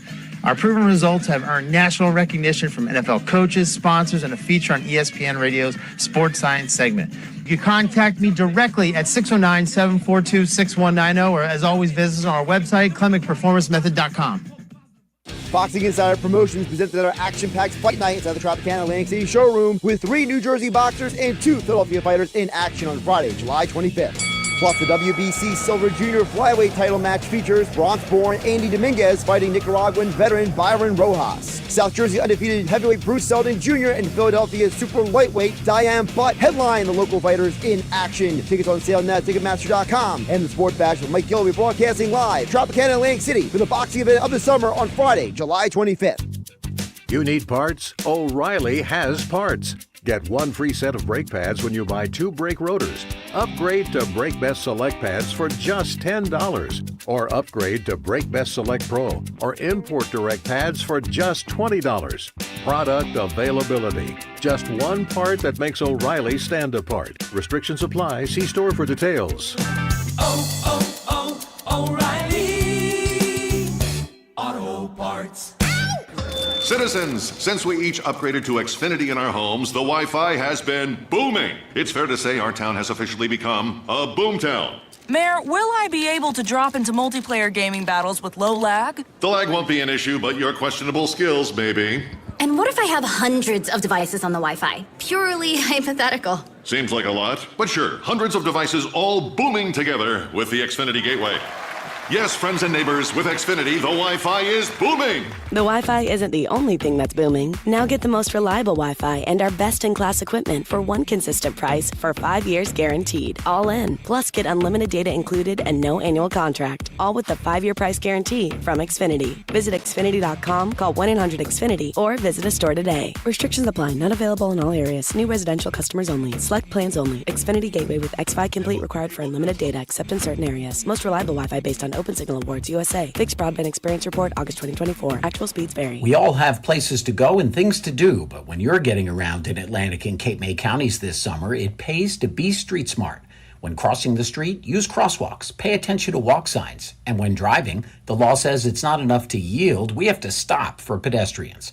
Whether you're driving, walking, or biking, have a heads up and put the phone down. Let's all be safe, smart, and aware of our surroundings and others. Street Smart is New Jersey's pedestrian safety education campaign. Learn more at bestreetsmartnj.org. Now back to Hanging with Hennig on 97.3 ESPN FM. Who is right? You are an ox and a moron. And on the 97.3 ESPN mobile app, powered by First Bank of Sea Isle City. Hello? Get back in the room. Streaming live on YouTube, Instagram, and the X platform. All right, wrapping up the second hour of Hanging with Hennig on 97.3 ESPN. Coming up on the other side, we got text from Thea in Mays Landing. I told you I would get to Jeff in Summers Point. Your text and more coming up here on 97.3 ESPN. Also, Paul in Millville. We got to get to Paul in Millville coming up on the show. Also, still to come, we got R.A. Chambers from ESPN and Anscape will be joining us. So we got text to come up in the next hour. We got all kinds of stuff going on here on Hanging with Hennig. Of course, also brought to you by yesterday's Creekside Tavern, the best sports bar in South Jersey on Roosevelt Boulevard in Marmora. Whether you're watching the Phillies, the Eagles, the Sixers, and the Flyers, or you're looking for live entertainment every weekend, yesterday's Creekside Tavern is the place you want to be. Back with more Hanging with Hennig on 97.3 ESPN. Listen up. The soap you shower with?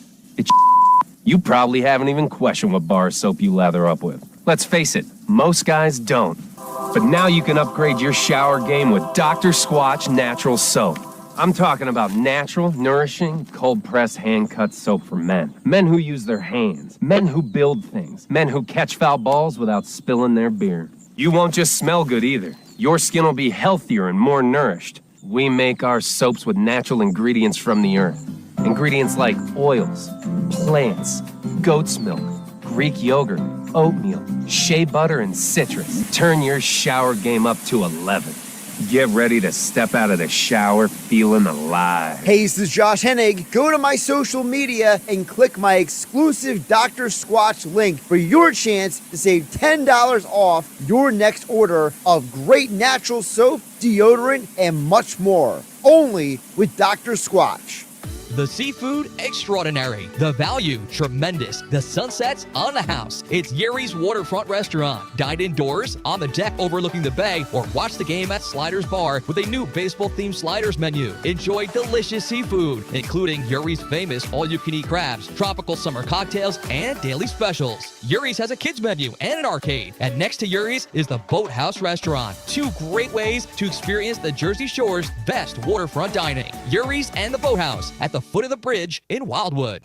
Career changers, including veterans and active duty service members. Your transition starts here. Go from GI to IT in a matter of months. Become a certified cyber warrior with training at My Computer Career. Cybersecurity specialists are in high demand, offering IT pros great opportunities and a rewarding lifestyle while protecting our people, liberty, and treasured institutions from cyber threats. Deploy your career in IT today at mycomputercareer.edu/CWP, an elite CompTIA certification partner. VA education benefits are available to those who qualify. Elevate your luxury experience at Matt Blatt Infinity in Egg Harbor Township. Drive home the elegant QX60 Pure with $10,000 off and 0% financing for 60 months. Or take an exclusive Matt Blatt Infinity sale with $15,000 off MSRP with 0 down and 0 payments until September. Got a trade? Matt Blatt Infinity invites you to trade up to luxury. If you own an Infinity or any luxury brand, you qualify for these exclusive offers because at Matt Blatt Infinity, moving up never means holding back. Drive away today, even if you're currently paying on a lease or loan. Matt Blatt Infinity has you covered with a low payment of just $4.99 a month lease and 0 security deposit on a new 25 QX60 Pure. Why settle for less when you can afford luxury? Matt Blatt Infinity, where luxury lives and you belong. On approved credit, must have qualifying trade, Infinity or other luxury brand. $1,666 per thousand offers not in combination. $10,000 off and 0% APR offer requires special financing through IFS. Lease $4.99 a month, 36 months, 5,000 miles per year. First payment $98.68 dealer discount, no rebates plus tax $589 doc fee. Call 877-289-6670 or visit mattblattinfinity.com. M731-2025. $1.25. By texting 64,000, you agree to receive recurring automated marketing messages from IQ Bar. Message and data rates may apply. No purchase required. Terms apply. Available at eatiqbar.com/policy/terms of service. Most protein bars are packed with sugar, carbs, and unpronounceable ingredients. There's a much better option. I'm Will, and I crafted IQ Bar plant protein bars with clean, functional, delicious ingredients to empower doers like you with superior brain and body fuel. Now you can get 20% off all IQ Bar products plus free shipping when you text EAT to 64,000. That's EAT to 64,000.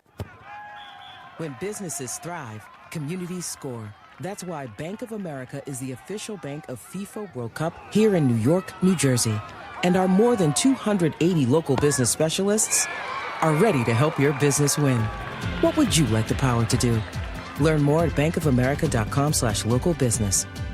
Bank of America, official bank of FIFA World Cup 2026. Bank of America Corporation, all rights reserved.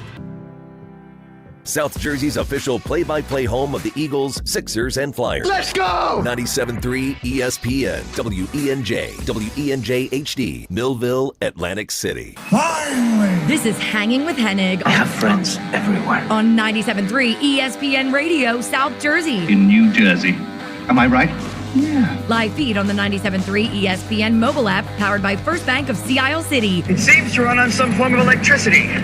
Well, you're not wrong. Streaming live on YouTube, Instagram, and the X platform. The internet is a communications tool used the world over where people can come together. Now, here's your host. He's not gone. That's the whole point. He's never gone. Josh Hennig. Hour 3 here on 97.3 ESPN. Thanks again to Bruce Selden Jr. for joining me here in the studio at 97.3 ESPN.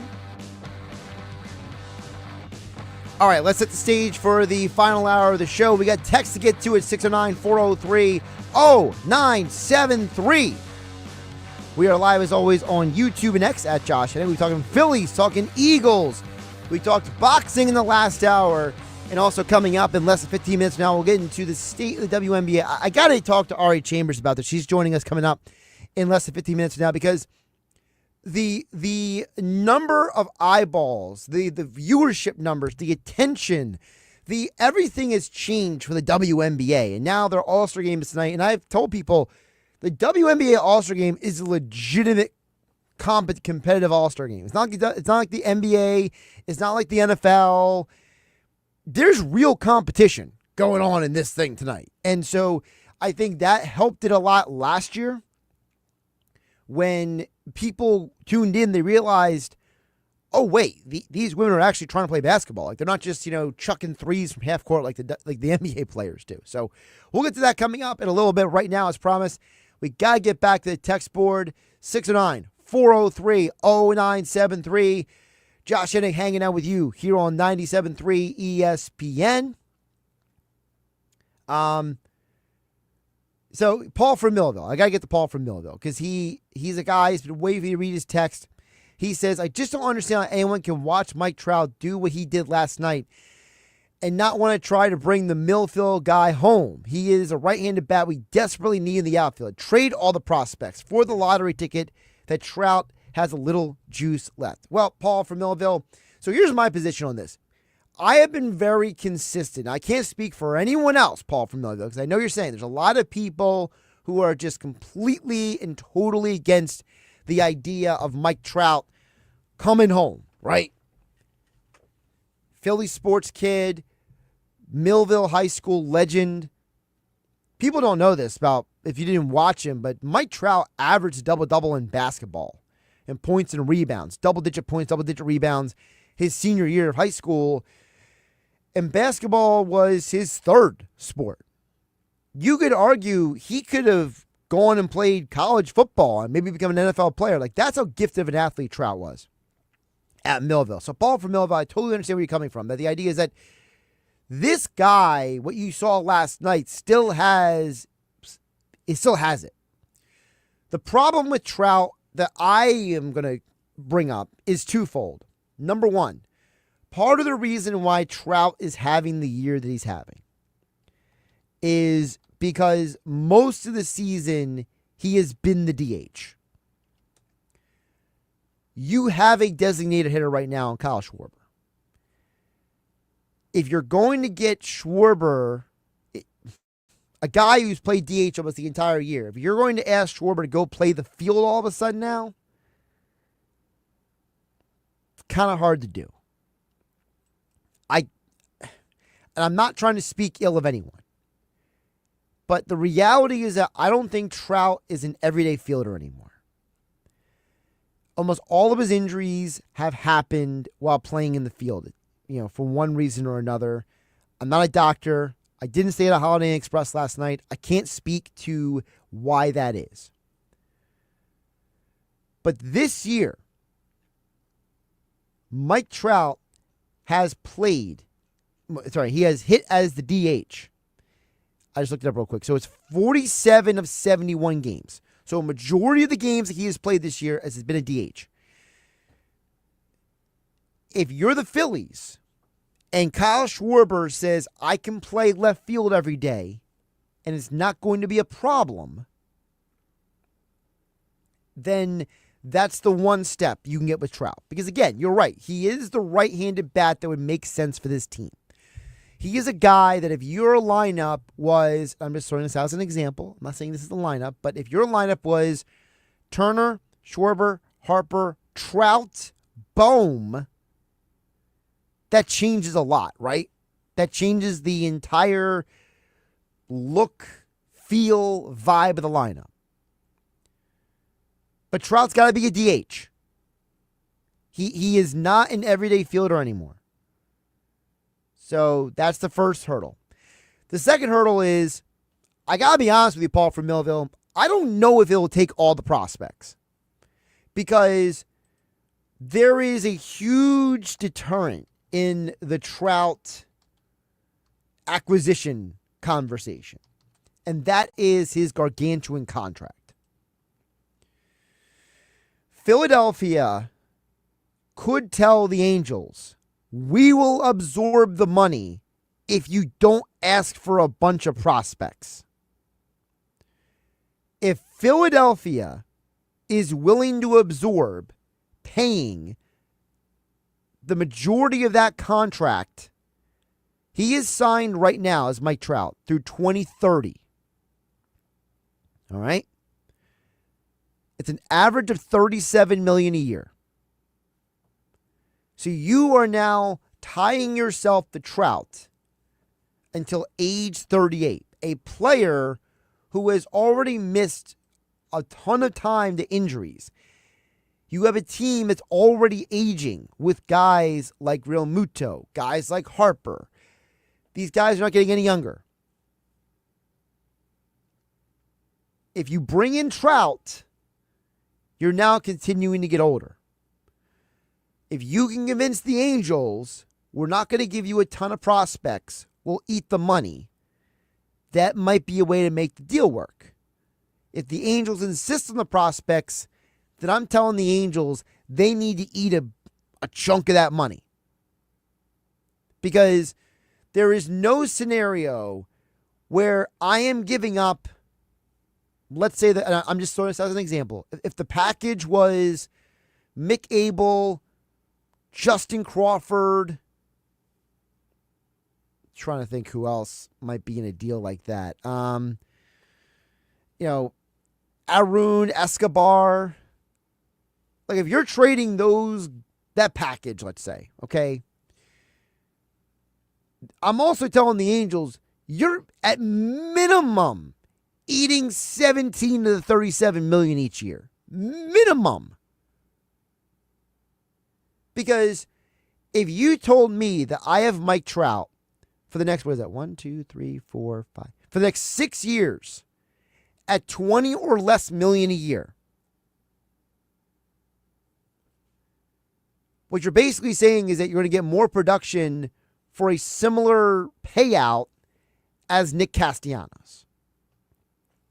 Now again, there's a lot of what ifs to go with that, Paul. A lot of what ifs. Will the Angels be willing to make a trade in good faith? Are you going to put Trout at the DH? Can you get Schwarber to play left field the rest of the season? That is the conundrum. To me, it's less about that he doesn't have juice left in the tank. Because I think he does. Because if you take what he is doing this year, mostly as a DH, and project it out,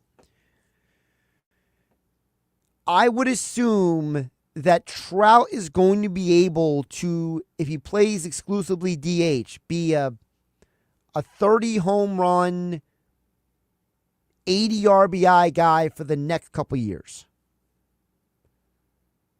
Once he gets past 35, 36, I don't know. But if you're asking him just to be a DH, I think that's the key, Paul and Melville. So I want to at least give that the proper amount of time and conversation. Because again, I'm not anti-Trout. I'm not anti-acquiring him. I'm just saying if you're going to get a guy like that, it's got to be under a certain set of circumstances to get the most out of him so you're not wasting an acquisition. All right, Jeff from Summers Point, Thea in Mays Landing.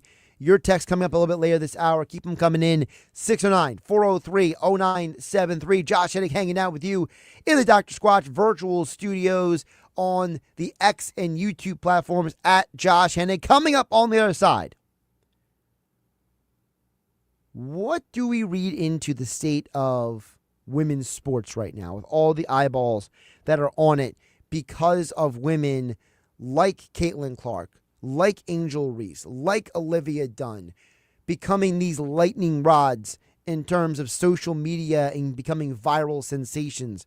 We'll ask Ari Chambers from ESPN and Anscape about that. Coming up next, Josh Hennig hanging out with you on 97.3 ESPN. Coming up on the next edition of the Sports Bash with Mike Gill. Hey, it's Mike Gill. Coming up on Monday's show, we'll look back at the first series of the second half of the season for the Phils. Plus, we are one day away from the Eagles reporting to training camp. Jeff Mosher has football at 4. Mike McGarry from the Press of Atlantic City. All that and more. It's all coming up Monday on the Sports Bash. The Sports Bash, weekdays from 2 to 6 p.m. on 97.3 ESPN and the free mobile app.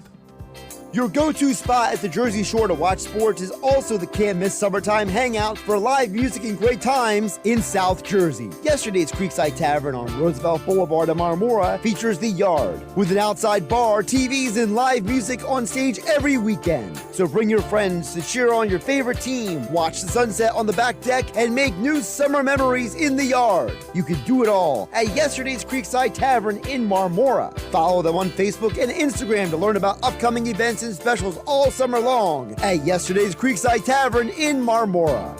For 23 years, we've helped athletes at all levels at Clemic Performance Method, from youth to pros, increase maximum velocity, acceleration, vertical leaps, and general physical preparedness. We offer youth, high school, and pro college classes. Our proven results have earned national recognition from NFL coaches, sponsors, and a feature on ESPN Radio's Sports Science segment. You can contact me directly at 609-742-6190, or as always, visit us on our website, ClemicPerformanceMethod.com.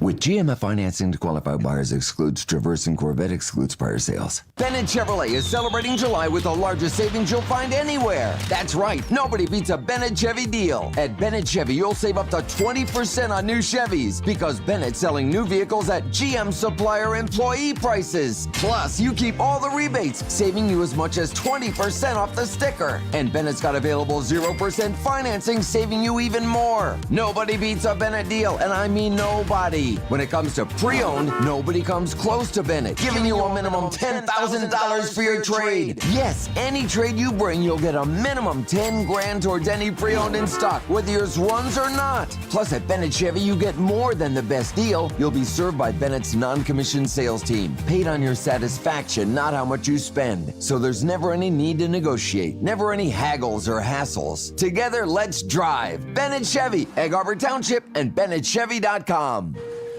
More fiber and laxatives, eh? Who are you? I'm future you. Future me? Constipation with belly pain still coming back? Our doctor figured it out. It's irritable bowel syndrome with constipation, or IBS-C, and Linzess could help you get ahead of it.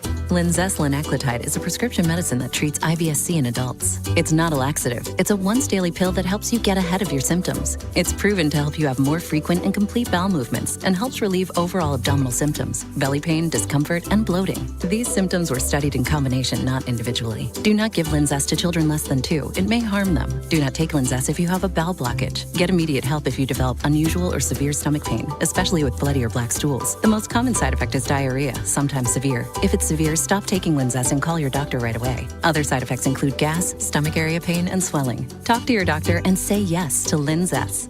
Learn more at linzess.com or call 1-800-LINZESS.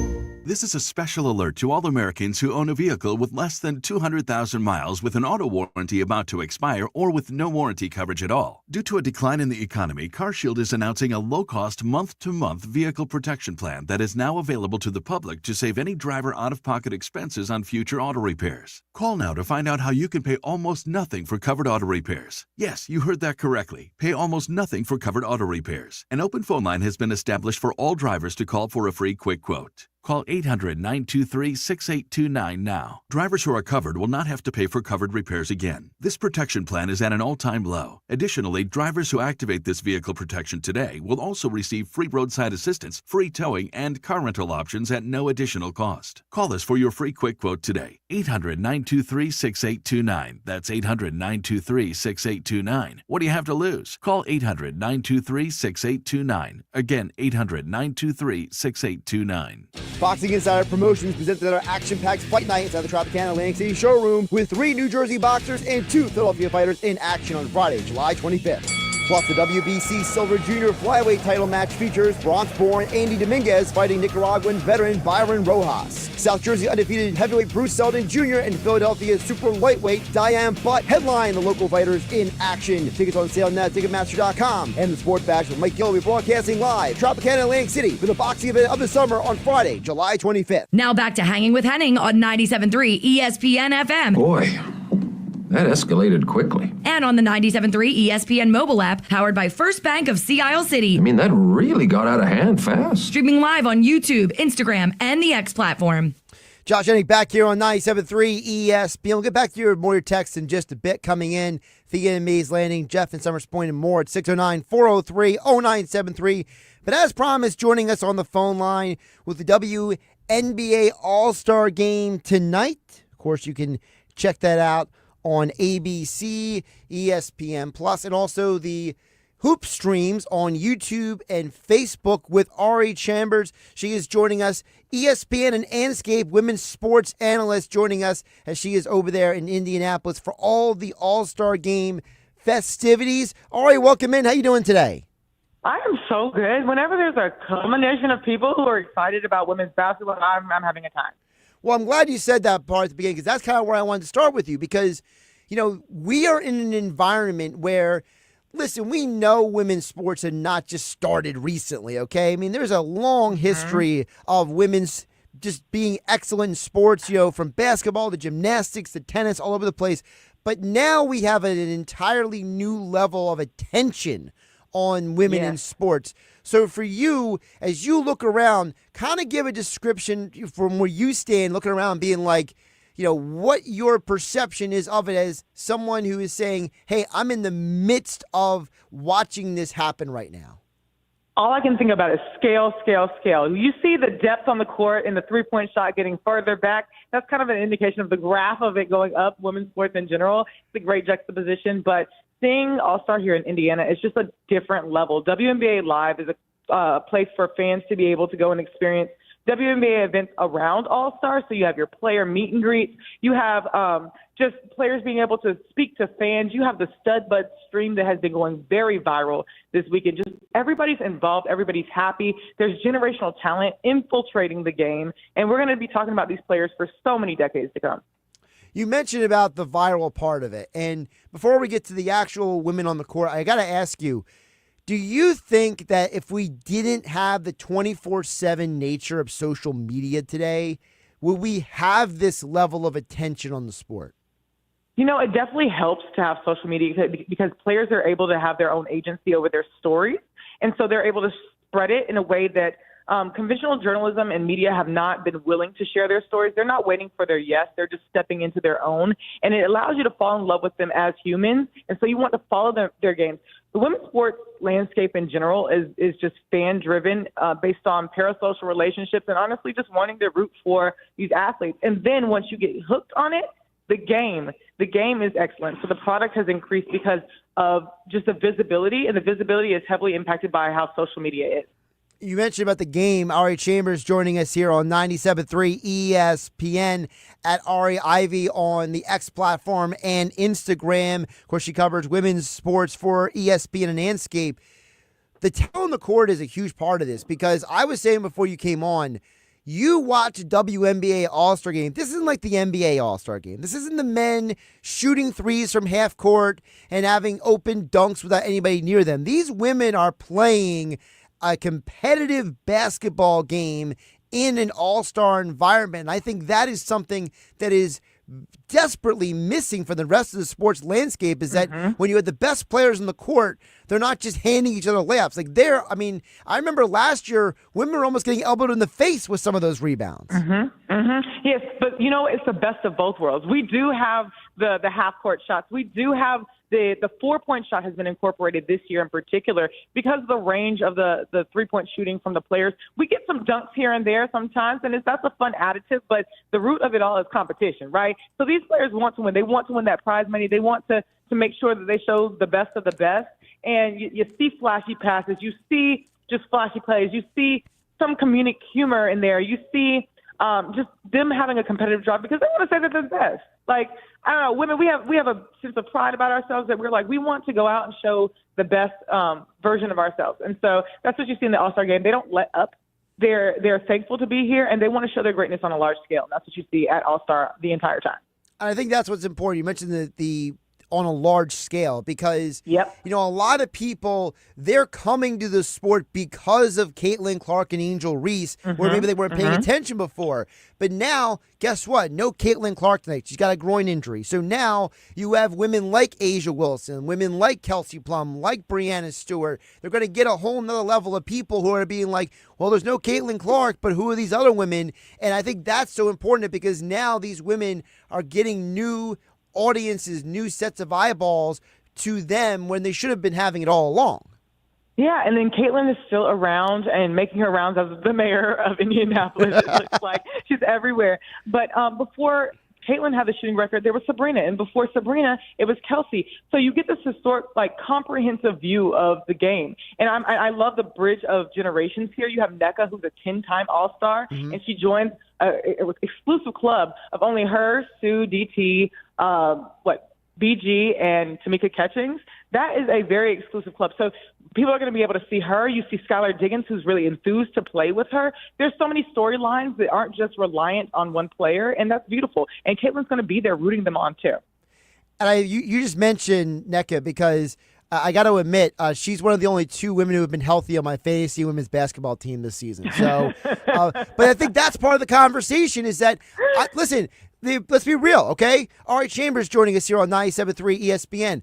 I am a Italian kid from South Philadelphia living in South Jersey, okay? And I'm playing women's fantasy basketball on ESPN Plus, okay? That just is an example of the evolution of this, whereas years ago, there would have been no fantasy basketball for women. There would have been no level of, Twitch streams years ago. And now you got people like me sweating out the fact that, who am I going to put in my lineup because Lexi Hull is injured tonight? You have people who text into our show who are like, Josh, I need a bet for the WNBA tonight.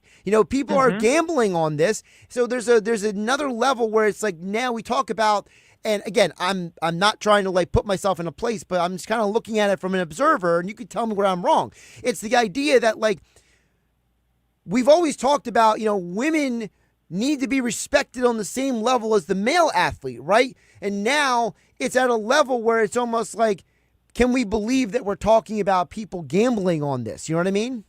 Yeah, like I can believe it because the game is the game. It's always been an excellent product. There have always been legendary iterations of players throughout, and it's just a matter of visibility. So we mentioned social media earlier. That's one vehicle for it. ESPN has a great digital presence too. We have hoop streams tonight. You have more linear programming to showcase what it always has been. So now that y'all have fallen in love with the game, whether that's through Caitlin Clark, Angel Reese, or whoever you love, now you can see the grand scheme of things. Now you're betting on NECA, and NECA is coming through for you, And so it's just it's a matter of making it available. So you don't have to be an advocate for it. You can just be a consumer of it. It's beyond advocacy. You don't, it's not a charity. It's just a good product. And you can see that with your lines. With that, you mentioned the Hoop Streams. Before I let you go, you will be co-hosting the Hoop Streams for the All-Star Game tonight on YouTube, Facebook, and other platforms. Also give her a follow. Ari Ivory on X and Instagram. Before I let you go, who is a woman that when people flip on Hoop Streams, people flip on ABC tonight to watch this game, that you're saying, listen, you might be tuning in for these other women, but let me tell you about this woman? I'm interested to see how Alicia Gray shows up because I know that last year she won skills in three-point shooting, and this year she fell short. But Alicia Gray is a bucket. Pay attention to her. Pay attention to Nafisa Collier. She's having an MVP year. Just her footwork and her motor are insane. And then Asia Wilson is one of the greatest of all time. And so I just am looking forward to all of them playing.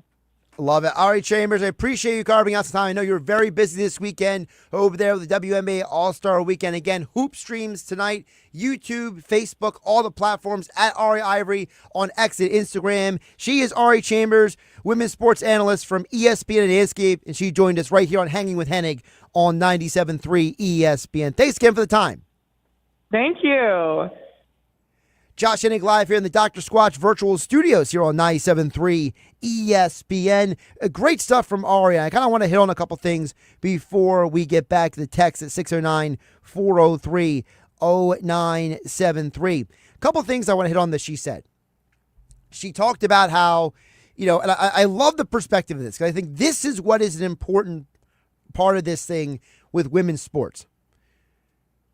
Women's sports have been going on for decades. This is not the first time a women's basketball player or a women's gym, and I use those specific examples because in today's sports landscape, the four sports that people are probably most familiar with women's athletes are basketball, tennis, gymnastics, and golf, and then maybe fifth would be figure skating, right? Those are like the big five, right? Anything beyond that is extra niche-y, okay? Listen, I'm a huge MMA boxing person, but I understand that there's a whole segment of the population out there who could care less about boxing and mixed martial arts, okay? So I totally understand that. I'm trying to stick with the main sports that people have been watching and paying attention to for years. It's not that Caitlin Clark, you heard Ari Chambers mention, it's not that Caitlin Clark is the first woman to do what she's doing. And it's not that Sabrina Ionescu or Kelsey Plum are doing it. I mean, Cheryl Miller, she would have played in today's game. She'd be dominating all of them. But she played in the 80s. So, I mean, it's a different world now. It's the idea that you have this level of attention. Now what are you doing with it? It's like what happened with golf. Golf was one of the nichiest sports in America. It was one of those sports that people were not watching. Like right now, I have the Open Championship in the studio. I'm tracking it over my shoulder here in the Dr. Squatch virtual studios. You can see the TV out of the corner of the screen here. I'm trying not to put it fully in the screen.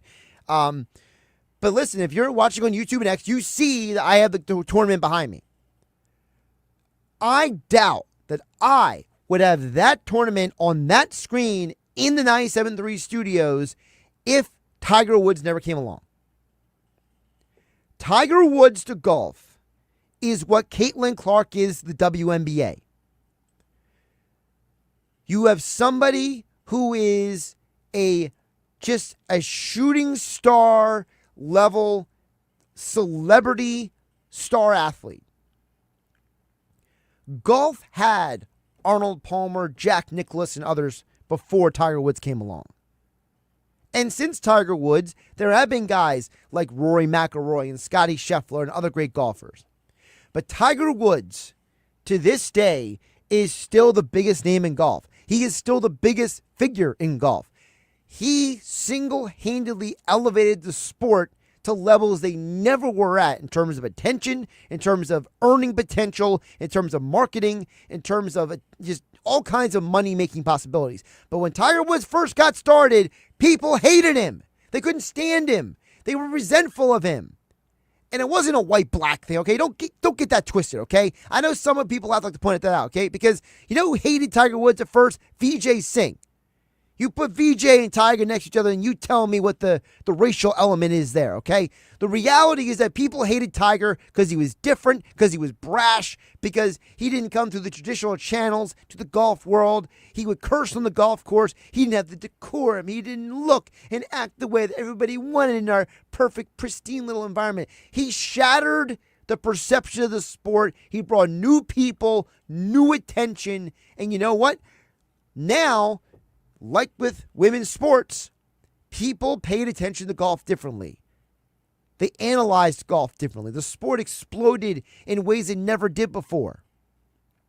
And now, when it comes to women's sports, women like Caitlin Clark have become this transformative figure. Now, you might be asking, well, you mentioned Angel Reese earlier, Josh. Well, Angel Reese, in some ways, to Caitlin Clark, what Phil Mickelson was to Tiger Woods, because of the reality that you need the other side of that coin. You need that other athlete who creates that contrasting dynamic. You need that other athlete who creates that yin and yang, or whatever comparison you want to make. There is no Starsky without Hutch. Okay, I can do these analogies all day long, and probably half of them will go over some of your heads. But the point is that you need the other side of the coin. You need the other person. You need the dance partner. Maybe not literally dance partners, but the idea that, we had Bruce Seldon Jr. here in the studio. Bruce Seldon isn't undefeated if someone isn't boxing with him on the other side. You could argue Manny Pacquiao and Floyd Mayweather's fame were elevated because of each other. In sports like basketball, unless your name is Michael Jordan, everyone needs a counterpart. You could argue the greatest counter for LeBron James's career was Steph Curry, someone who was completely different than him. In a sport like football, Tom Brady and Peyton Manning were perfect contrasts of each other. Both high-level, cerebral quarterbacks, but came to the biggest stage from completely different journeys. So now, Caitlin Clark, Angel Reese, they're changing the game. They're changing the conversation. They're changing the environment. And now you have a whole nother level of people who are fantasy sports, sports betting, all these things on these sports. And you heard Ari Chambers say she's not surprised because of the caliber of the players. Well, that's because Ari's been watching. She's been covering. She's been paying attention. But for a lot of people, they're flipping it on for the very, very first time. And I mentioned Olivia Dunn earlier. No one cared about women's gymnastics the way they do now. And it's all because of that blonde young lady from New Jersey who went to Louisiana State University, who started using TikTok in ways that have completely changed the world. Before she graduated from LSU, Olivia Dunn was the highest earning female athlete on the planet from social media. She mastered the craft. And now she's starting a business where she's now training other women how to do what she did. That's a dual level game changer. She's not selfishly keeping it for herself. She's now trying to enable other people to do the same. There were more people who watched the women's college gymnastics championships in the last few years. Record numbers. And you could argue Olivia Dunn wasn't even the best player on her own squad sometimes. But you know what you saw? Olivia Dunn, injured, in a cast, well, actually it was a sling, but in a sling, cheering her teammate on from the sideline like it was the biggest night of their lives. Because it really was the biggest night of their lives. That's the thing that people don't understand. It's not that women's gymnastics just started recently. Listen, that 96 women's Olympic U.S. team is arguably still one of the greatest gymnastics teams of all time. But people weren't watching back then like they are women's gymnastics now.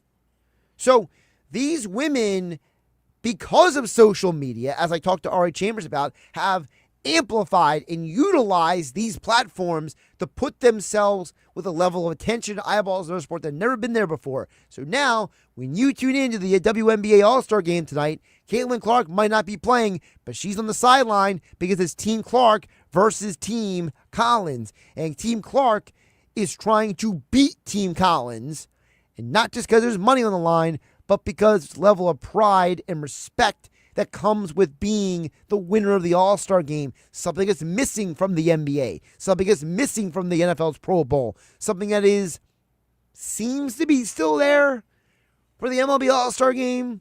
Something that had to be recreated by the NHL by having the Four Nations tournament, because when it was just the regular East versus West, nobody cared. The sports world is changing, and it absolutely fascinates me. All right. Coming up next, back to the text board. I promised Jeff from Summers Point, Thea and Mays Landing. Your text and more at 609-403-0973. Your DMs into the 973 ESPN mobile app powered by First Bank. And we are live on YouTube and X at Josh Hennig. Thanks again to Ari Chambers for joining us here on 97.3 ESPN. More Eagles, Phillies talk, and more coming up. I'll also give you guys a quick update on the Open Championship, the British Open. Rory McIlroy, one of my picks for the tournament, he has moved up to fourth place. He had a shot at 66th round, was absolutely on fire, but he is still behind. Scotty Scheffler is having an incredible weekend. He's minus 14. He is 6 shots ahead of Rory.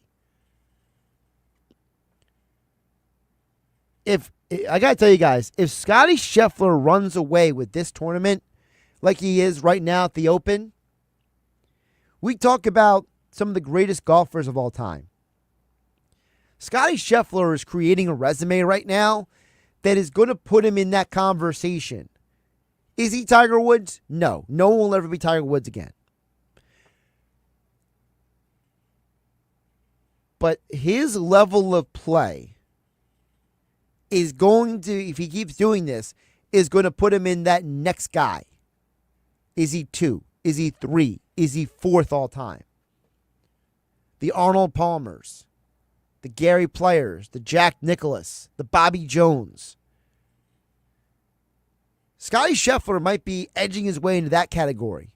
Because right now, if you asked me who the greatest golfer of all time after Tiger Woods is, most people would say Jack Nicklaus. Some people might say Arnold Palmer. Some people might say Phil Mickelson. Scotty Scheffler, if he wins this tournament the way he is winning it right now, he's building the kind of resume that's going to knock all those guys down a notch. I mean, this is incredible golf at the Open. All right, more coming up, Hanging with Hennig. Josh Hennig hanging out with you on 97.3 ESPN FM, the 97.3 ESPN mobile app powered by First Bank. And see how streaming live on YouTube and X in the Dr. Squatch virtual studio. Listen up. The soap you shower with, it's you probably haven't even questioned what bar of soap you lather up with. Let's face it, most guys don't. But now you can upgrade your shower game with Dr. Squatch Natural Soap. I'm talking about natural, nourishing, cold-pressed, hand-cut soap for men. Men who use their hands. Men who build things. Men who catch foul balls without spilling their beer. You won't just smell good either. Your skin will be healthier and more nourished. We make our soaps with natural ingredients from the earth. Ingredients like oils, plants, goat's milk, Greek yogurt, oatmeal, shea butter, and citrus. Turn your shower game up to 11. Get ready to step out of the shower feeling alive. Hey, this is Josh Hennig. Go to my social media and click my exclusive Dr. Squatch link for your chance to save $10 off your next order of great natural soap, deodorant, and much more. Only with Dr. Squatch. The construction reduction sales event continues at Matt Black Kia. Right now, get $3,000 over book value for your trade with the purchase of any new Kia. Stuck in a loan or lease? Matt Black Kia wants to get you released no matter what you owe. Plus, for a limited time, put $0 down and get 1.9% financing for 60 months on every clearly marked Kia in stock. Have a job clearing $450 a week? Then Matt Black Kia wants to get you approved today. And with our 4-day love it or leave it return policy, you simply can't make a mistake at mattblackkia.com. It's gotta be a Matt Black Kia. Call 215-703-8526 for details. Comcast Business helps turn today's small businesses into engines of modern business. It's how restaurants become reliably up and running neighborhood favorites. How retailers become seamlessly restocking, cyber-securing, must-visit shops. And how healthcare offices become the data managing caregivers that we all depend on. With reliable connectivity, enhanced cybersecurity, advanced fiber solutions, and Wi-Fi backup, Comcast Business is powering the engine of modern business. Powering possibilities. Now through July 21st, new customers can get started with 150 megabit internet for $59.99 a month for 12 months with a 2-year agreement. Plus, ask how to get up to a $500 prepaid card for your business. Call and switch to Comcast Business today. Restrictions apply. Requires paperless billing and automatic payments with bank account. Early termination fee applies. Equipment, taxes, and fees extra.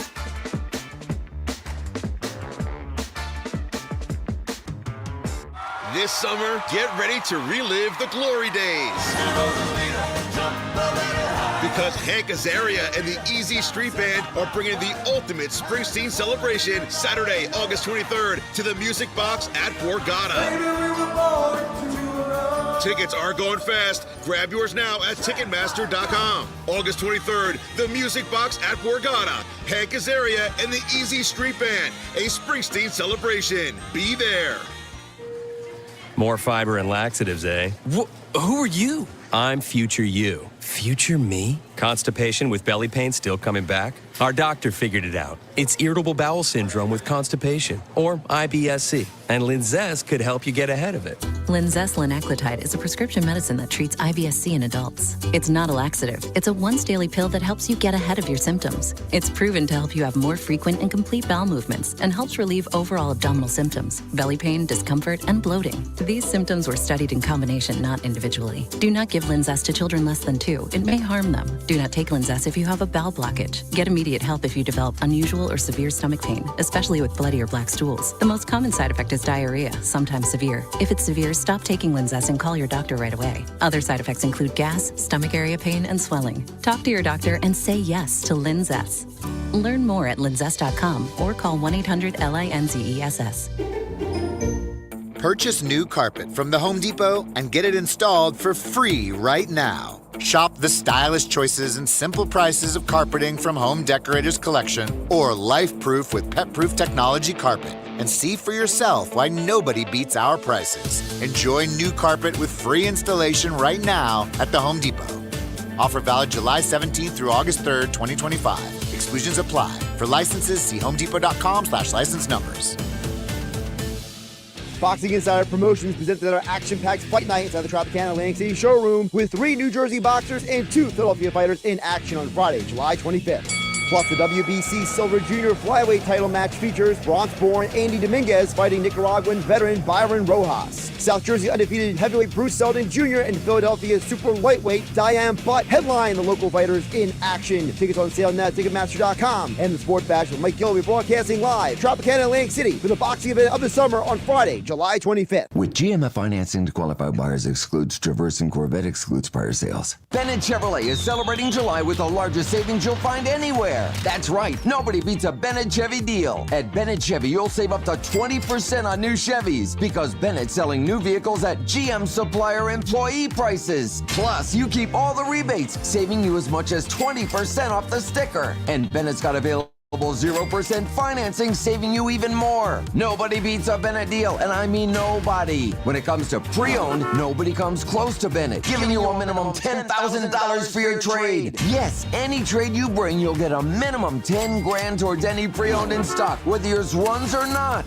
Plus, at Bennett Chevy, you get more than the best deal. You'll be served by Bennett's non-commissioned sales team, paid on your satisfaction, not how much you spend. So there's never any need to negotiate, never any haggles or hassles. Together, let's drive. Bennett Chevy, Egg Harbor Township, and BennettChevy.com. You're hanging with Josh Hennig on 97.3 ESPN FM. People will come, Ray. And on the 97.3 ESPN mobile app, powered by First Bank of Sea Isle City. People will most definitely come. Streaming live on YouTube, Instagram, and the X platform. Josh Hennig back here in 97.3 ESPN. Also, if you're watching on YouTube and X, of course, you can comment on the show as well. Also, we got text coming in at 609-403-0973. Someone about a message in, do we got a pick for Poirier versus Holloway tonight? I'll get the UFC 319 a little bit later.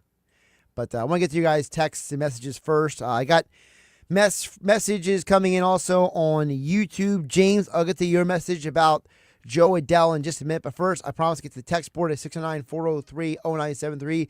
Jeff in Summers Point chimes in and says if Hugh Douglas never got hurt, he could have been the second greatest Eagles defensive lineman of all time.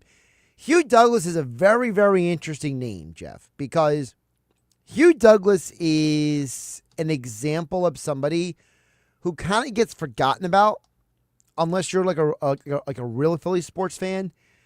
And I know now he's known because he's on, radio and television in Philadelphia and all that stuff.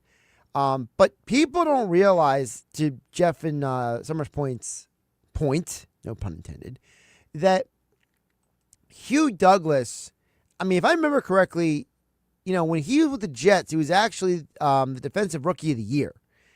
And when he came to Philadelphia, there was a lot of excitement about, you brought in a guy who's like this, massive star type of pass rusher. And Jeff is right. If it wasn't for Hugh and the injuries and, basically his career slowed down at the wrong time, basically. Now, if you want to say he shouldn't have gone to Jacksonville or Philadelphia, he should have kept him, that's a whole other conversation. But, Hugh did have some incredible years in Philadelphia. And, it's the idea that I don't think that we fully appreciate or understand that because of the physicality of a sport like football, it just wears a guy down. And so, it's the idea that, Hugh Douglas still finished his career with, 80, 81 sacks or whatever. But it's the idea that if Hugh would have had maybe 3 more years of production, he's probably got near 100, maybe 105. Maybe I'm being a little ambitious, but 3 times 8 is 24. So if he has 3 more productive seasons, he's got that 100 sack mark, and he's probably in the Hall of Fame conversation. So it's a good pull by Jeff over there in Summers Point. And Jeff, I am never surprised when you tell me that you're ripping the Bud Lights and the Fireballs over there. Okay? Never surprised by that, Jeff. Okay? Happy Saturday to you, buddy. More texts to get to at 609-403-0973. Thea from Mays Landing chimes in. Hey, Josh, great show. Dombrowski has to, she puts in caps, has to get bullpen help.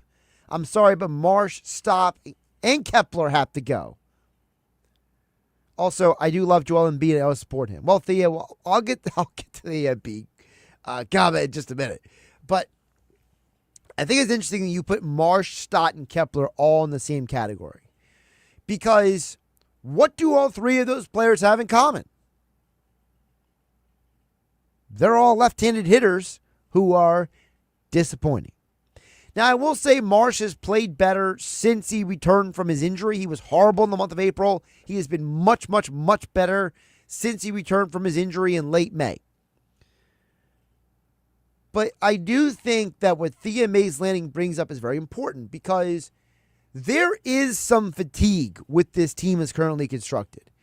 And Marsh is a very, very, very appealing player for a specific reason. Brandon Marsh is still a controllable asset. Here's what I mean by that. Brandon Marsh is not eligible to be a free agent until 2028. He has 2 more years of arbitration under team control for 2026 and 2027. So if you're trying to make a trade, Marsh is the kind of guy who the Phillies, now again, I'm not saying the Phillies want to trade him. But what I am saying is, if a team comes a calling, like let's say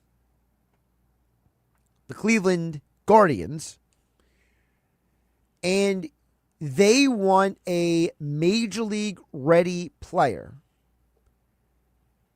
but you're saving Justin Crawford for another trade, but you're willing to give him Mick Gable, and you're willing to give him something else. Brandon Marsh could be like the third guy thrown into that deal who can start for Stephen Kwan immediately in his place. Again, not saying it's going to happen, but I'm just using that as a scenario. Stephen Ventnor out there is nodding his head somewhere. He knows what I'm talking about. Bryson Stott is in the same category. He is a guy who is not available for free agency until after the 2027 season. He has 2 more years of team control. He is a interesting player because there's a lot of teams out there. Now, this is where Stott is different. Stott is different because Stott is a guy who teams might look at and say, look, this guy is a former first-round pick. He is someone who maybe he's maximized what he can do in Philadelphia. Maybe a team like the formerly Oakland, now Sacramento, soon to be Las Vegas A's would love to have a kid from Vegas on their team, right? There's that whole deal going along with it. Does a team like the A's get into a conversation with the Phillies and say, well, we would like Bryson Stott. What kind of deal can you offer us built around with him that would appeal to us? Stott has, well, he's regressed, okay? He's not the player that we all thought he was going to be. Listen, after 2023, I think a lot of us thought that Stott was going to be a borderline all-star caliber player, right? He was a guy who was having a great year in 2023. Now, people initially thought that 2024 was an elbow issue, an elbow injury. Has he not fully recovered from the elbow injury? Has the elbow injury impacted his swing? Is he overcompensating now? So, Stott and Marsh are interesting names because they're both controllable players who could be traded. To me, Kepler is just DFA him. Excuse me. There's no reason why to keep Kepler. Kepler is a complete waste.